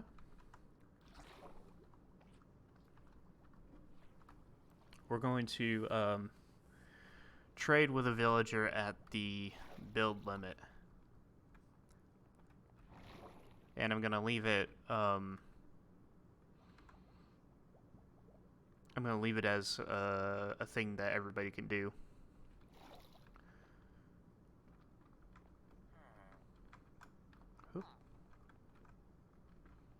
Where should I do this? Maybe preferably here, I think. Because we're about as high up as we can already be. So let's set it up over here. What's this doing? I think I'm just going to sacrifice a plank. Goodbye. Put this here. It's going to be like this. Huh? No.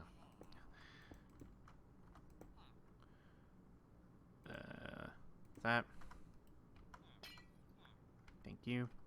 Okay, so now I'm just going to pillar up until I can't no more. And then I guess we'll build a platform out of glass. And then I'll put like maybe a composter on the top. Nothing crazy. Just it doesn't really matter what you trade for.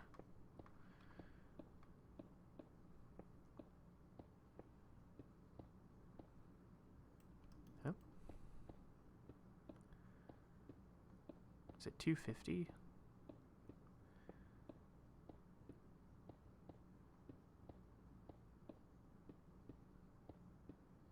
Nope, not 250.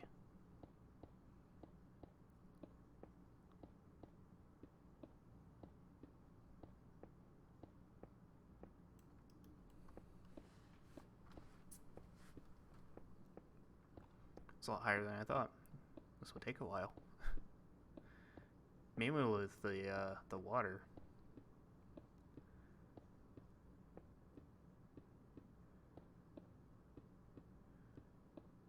So I would definitely die if I jump off of here. Unless I jump off that way. Okay, 319.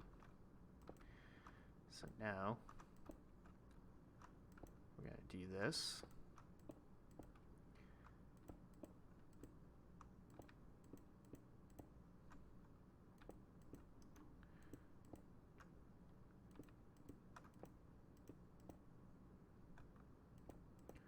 Just gonna make a pretty nice platform.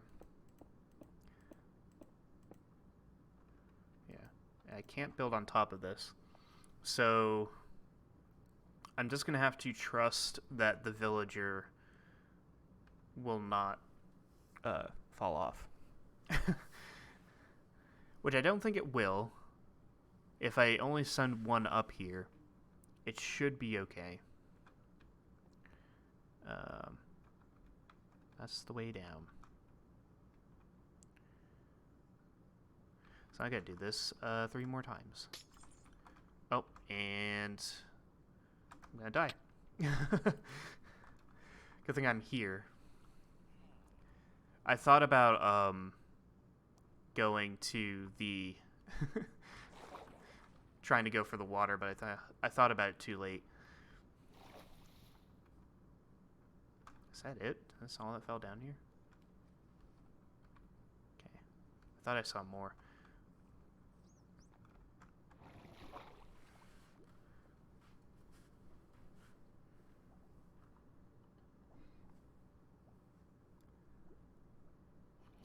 Alright. Thank you for looking after my stuff.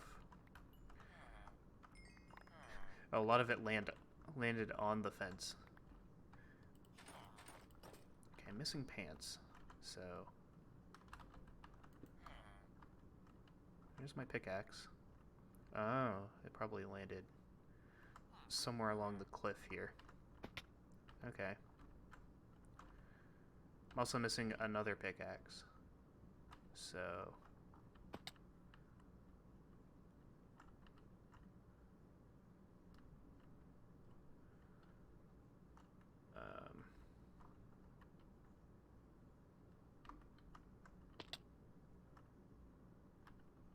don't see anything yet.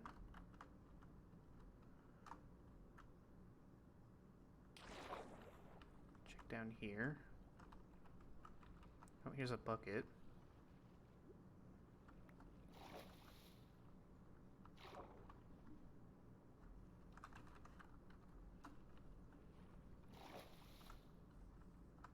Not in here. No. Oh. Way out here. There's my pants. And that stuff really flew. Alright. So none of it got stuck on the cliff then. I got... yeah, all the buckets.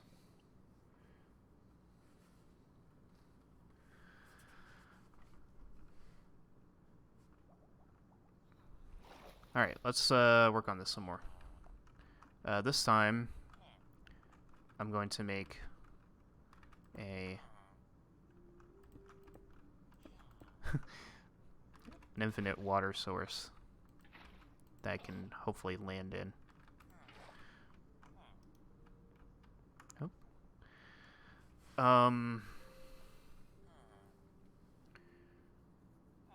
I need a sign, which I can get later, I guess. I'm just gonna do this and start going up again. Get my pork chops.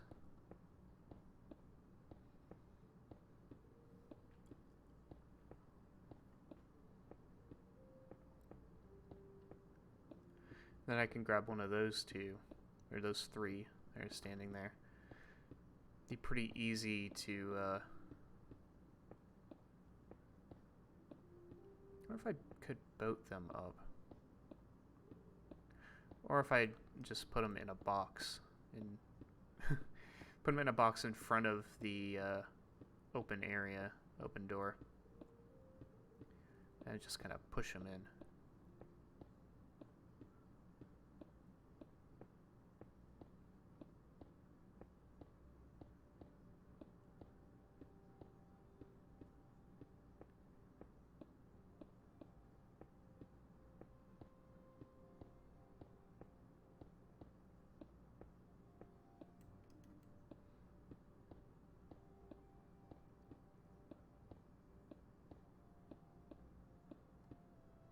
Guess it was a good thing I got all my glass.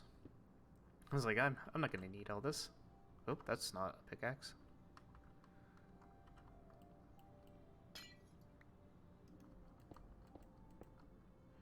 Okay. So what I wanted to do is that, so I could easily get back up here.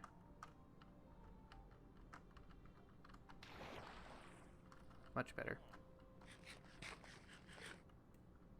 Alright. Back up again. The long part, actually. This might be a bit more excruciating than I'm thinking. Because I'm going to have to...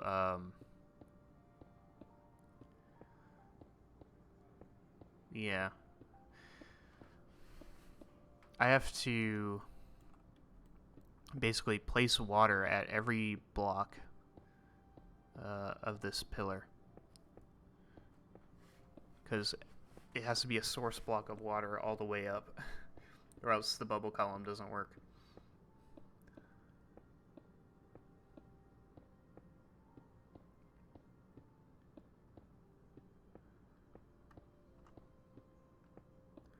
It's like the only other option I would have would be to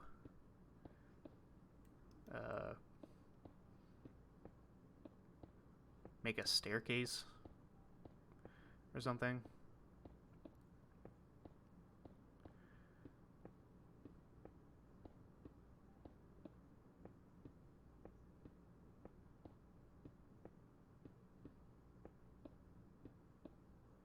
Nice.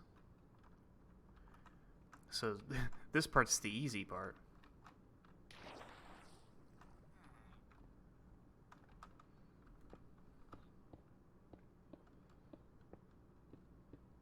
What's going to make this even more painful is once I get the basics of this set up and I do the water portion,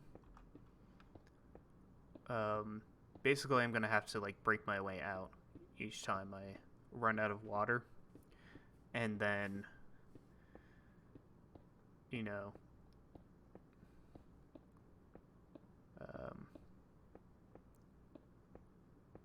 yeah, I'm gonna have to I'm gonna have to break my way out of each bit of water. So I'm gonna have to keep at least enough glass to keep that going. Yo.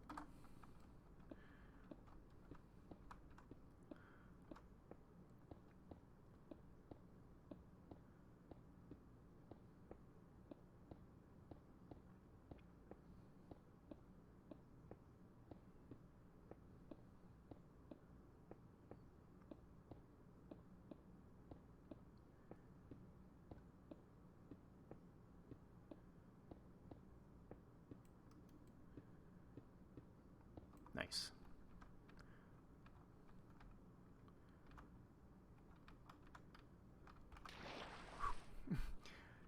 Okay, so now I'm going to build the chamber that we're going to get.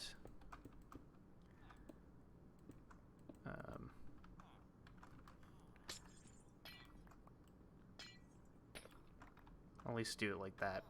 So I need a door, and then I'm going to keep one stack of glass on me. And then, yeah, I need a stack of glass, a door, And then just as many buckets as I can carry. So.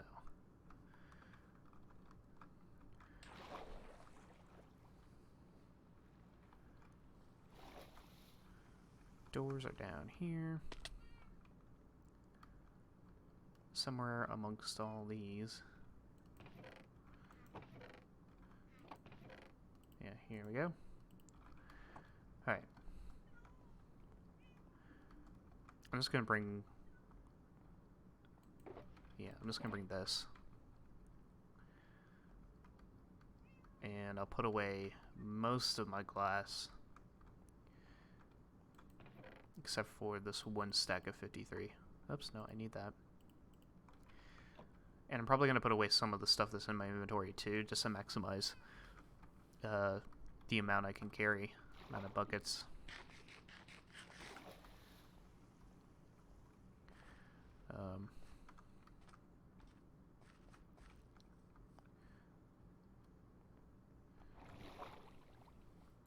All right.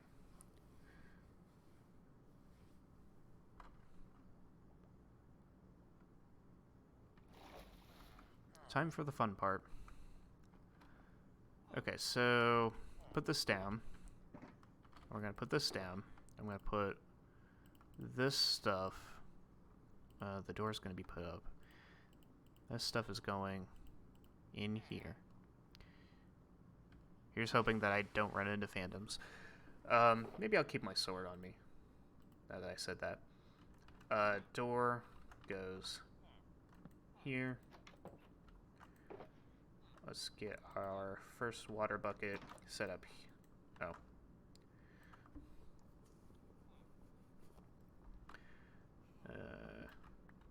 This. Yep. Now I can't. Now I can't get out. This is going to be the pain right here. Okay. All right. So, how many of these can I hold?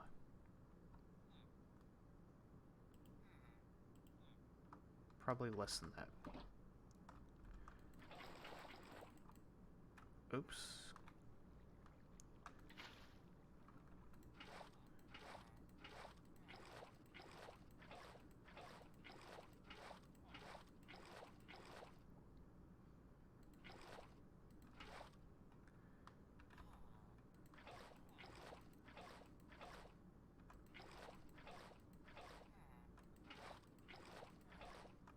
So let me drink some water. Speaking of water. Alright. So I can go up like 29, 18, 27, 28, 29, 30, 31, 32. I got 32 blocks up before I have to come back down. And I'm keeping this glass on me so that when I break my way out, I can make a little platform to hang off of and then put the glass back. So I also gotta make sure I don't, you know, mess up and put the water in the wrong place.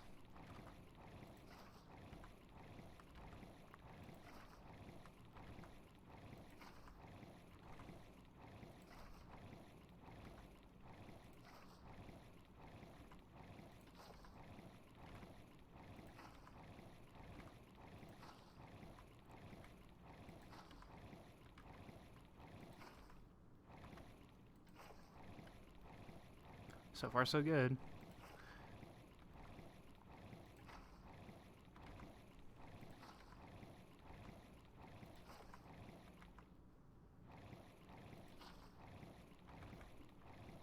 Letting the game sounds catch up.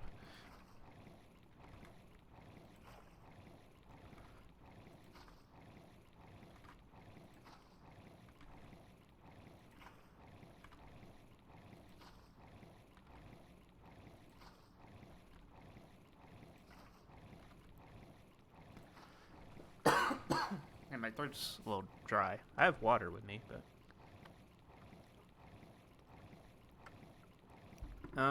Okay, so we're here. So now comes the fun part. I have to break one of these. I have to break two of these, actually, and successfully escape it. Like that. Actually, yeah. So I need to do, like, one to hang off of, break that, or place that, I should say. Break that. I think I'm going to...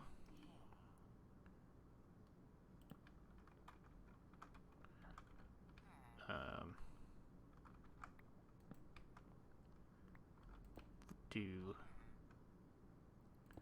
this.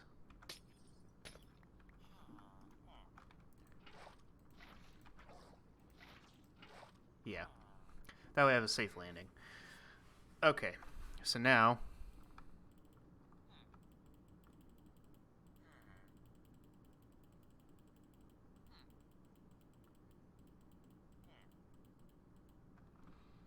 Cool.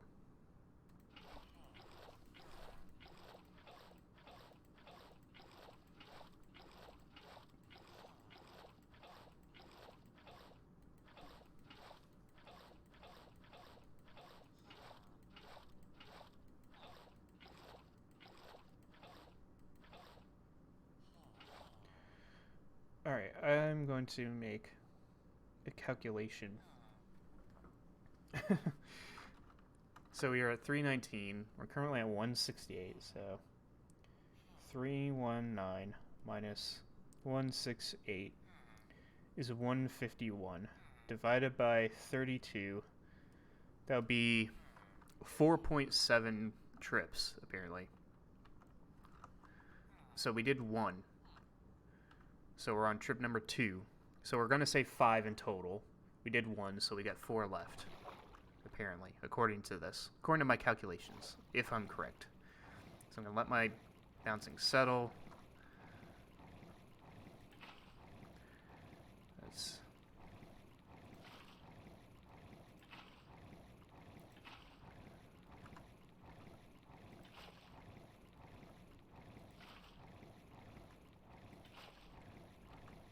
Also going to make sure that when I swap buckets, that I'm swapping to a bucket that has water in it.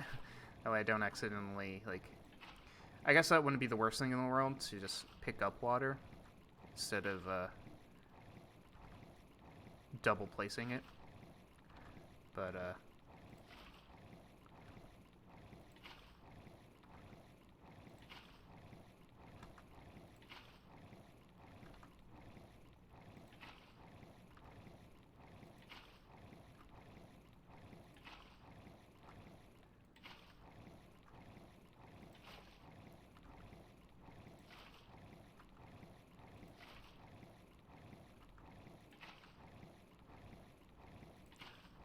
am I missing a piece of glass?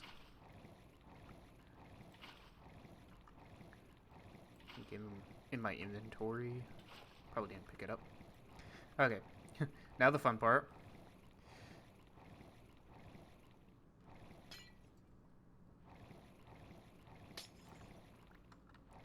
Okay. Block here, 2 blocks here. Break this block. We should fall almost directly into the water. Hey, did you guys see a piece of glass around here? Might have fallen off the world, that's okay. Oops.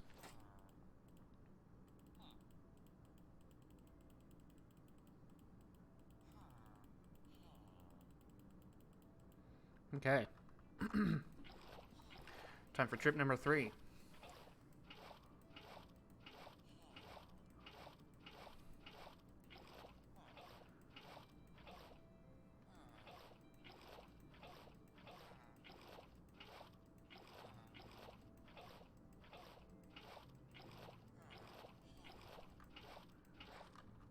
Alright. Up we go.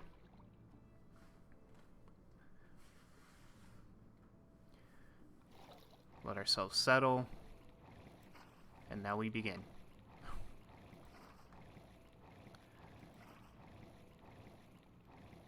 Come on, mouse. I need a new mouse. The mouse wheel, sucks.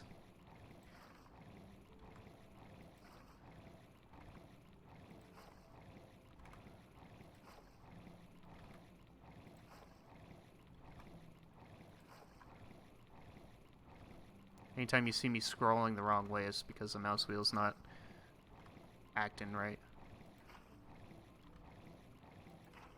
Or scrolling like every which way, as it sometimes does.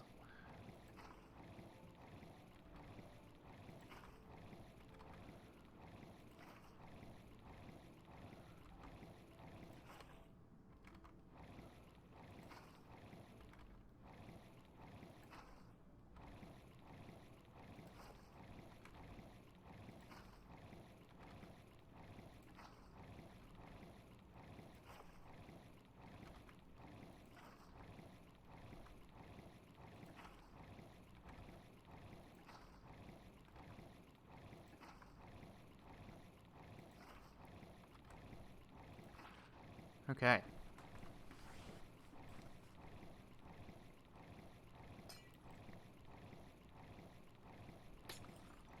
Kind of mastered the art of breaking the glass while bouncing in water.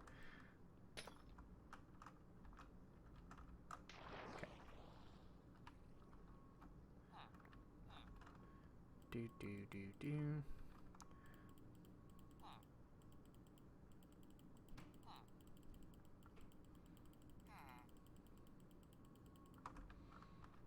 Okay.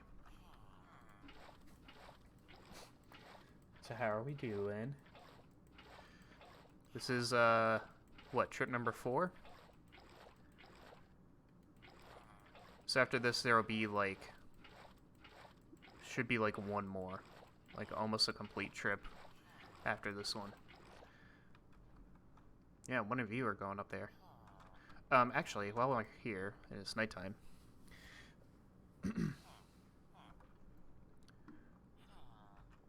Yeah, you're welcome.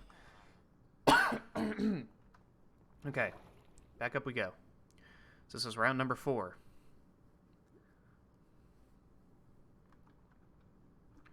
Let us settle. And we begin.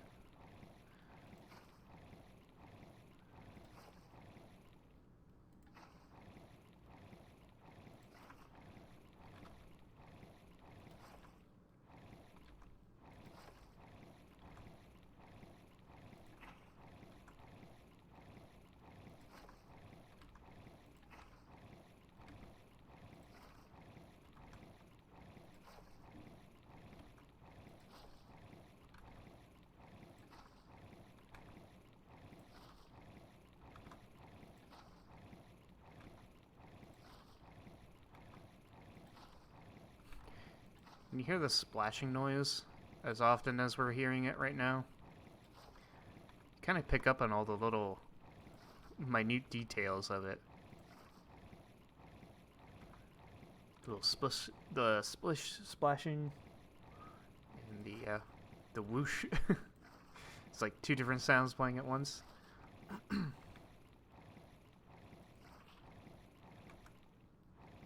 But the splashing sound is really more of like a spill kind of sound. It sounds like a 1/10 of a second of like a water stream or something.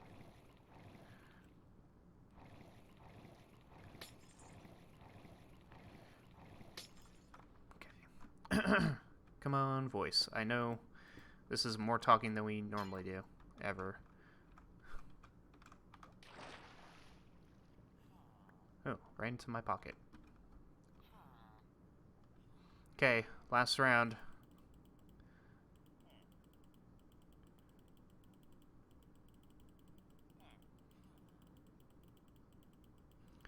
Like I said, I probably don't need all of these, but I think I need most of them.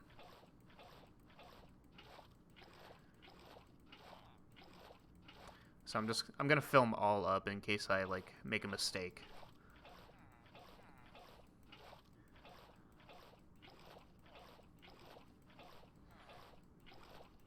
Okay. This should be the last round of this.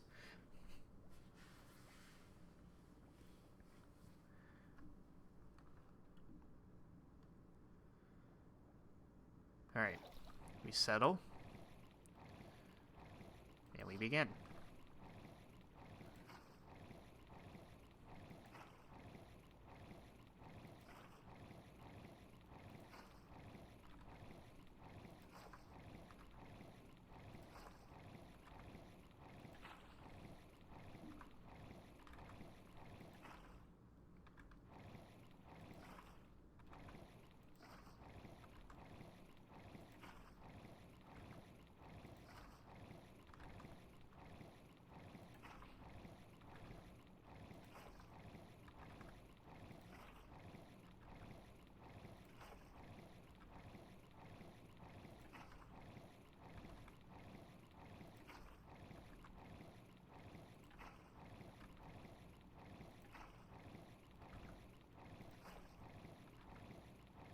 Haha.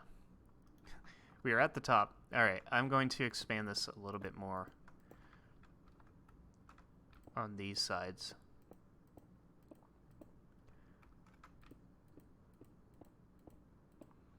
Let me keep it a little short on this side though, because I want to make sure I can land in the water.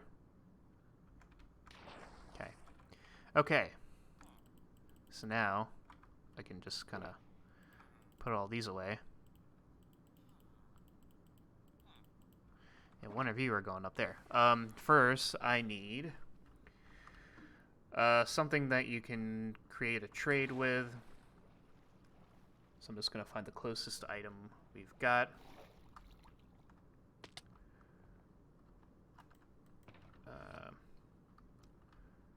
Probably will just be a composter.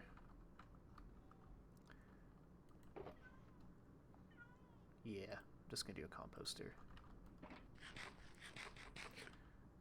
And what should I bring up there? I might bring some wheat or potatoes. What do you guys think? You know, or we could go with you know what we could do? Do I have? Where is it? Yeah, I'll bring a brewing stand. And I'll grab my zombie flesh in hopes that the villager wants zombie flesh as a trade. I should only bring a stack though, because I don't want to mess that up. As for getting the villager into the water column, I will sort that out when we get up there.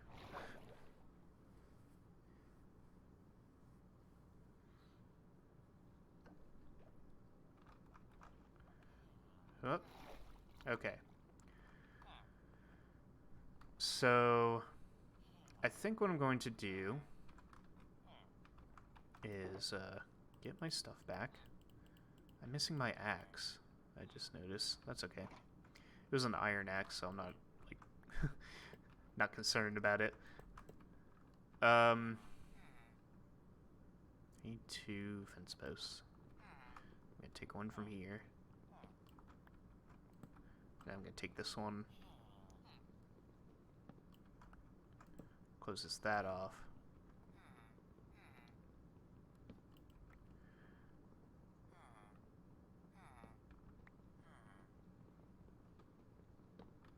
What do you know what I can do? I can put the bed over here.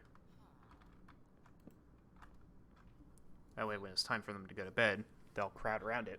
And then I can just push one of them up into the platform. What you think about that? Oh. Oops. Oops. Let's put the torches back.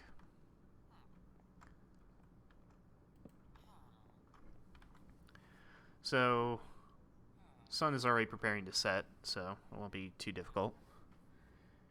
One of them is going to go into the bed. Two of them will crowd around the bed. We just push one of them. We can block it in, too, and then just push one of them into the column. So, do a bit of waiting for a minute.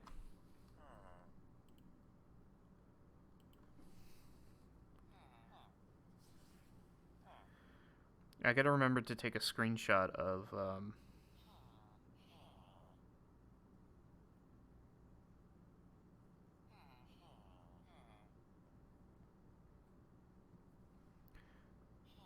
where are you going?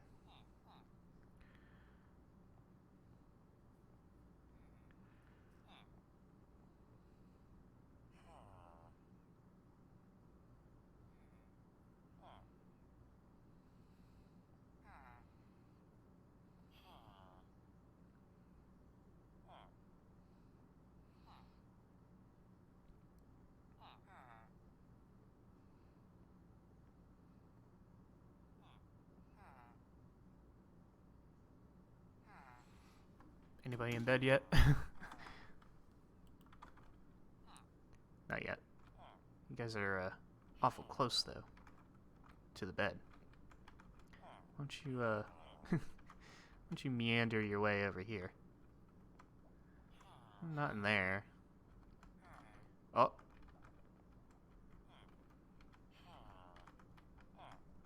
Ooh, okay. One of you's gonna want to go in there.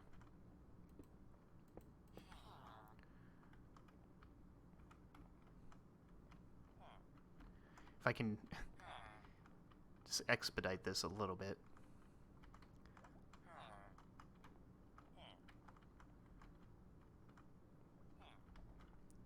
Well, sun is setting, so one of you is going to bed, and the other two are going to crowd around it.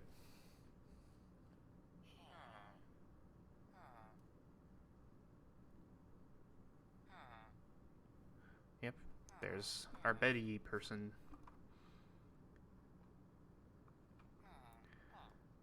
Yep. Right on cue. So now you're forced to be in here. All that's left is getting you up the chute.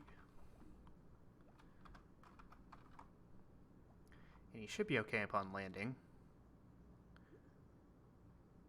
There's plenty of room on all sides for him to get out. Oh, heck. Let's do this. And this. Yeah. Then I can do this. Nice. So, screenshot. Screenshot for that. This is where you be.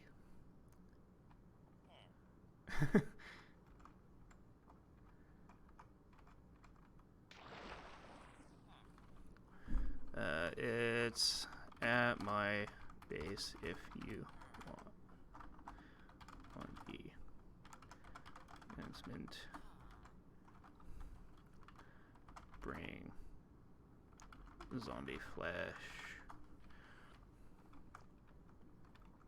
And then I'll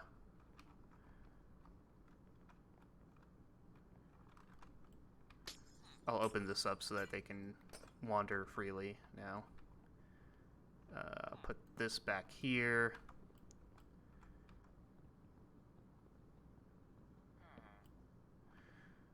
Preferably I'd want these guys.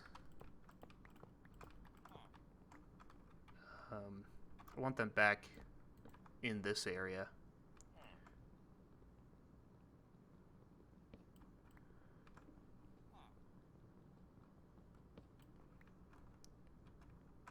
But I'll just do like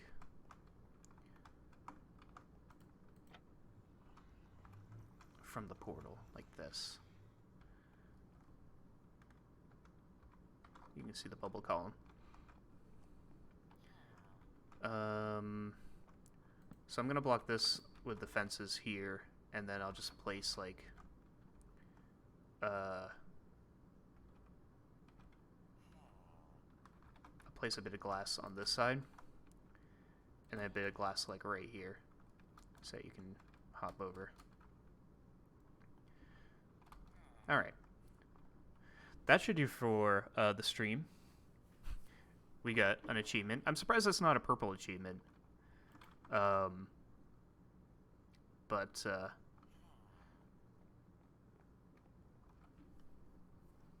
you know, we got it. So, but yeah, that should do for this stream. And I hope you guys enjoyed watching, and I shall see you all in the next one.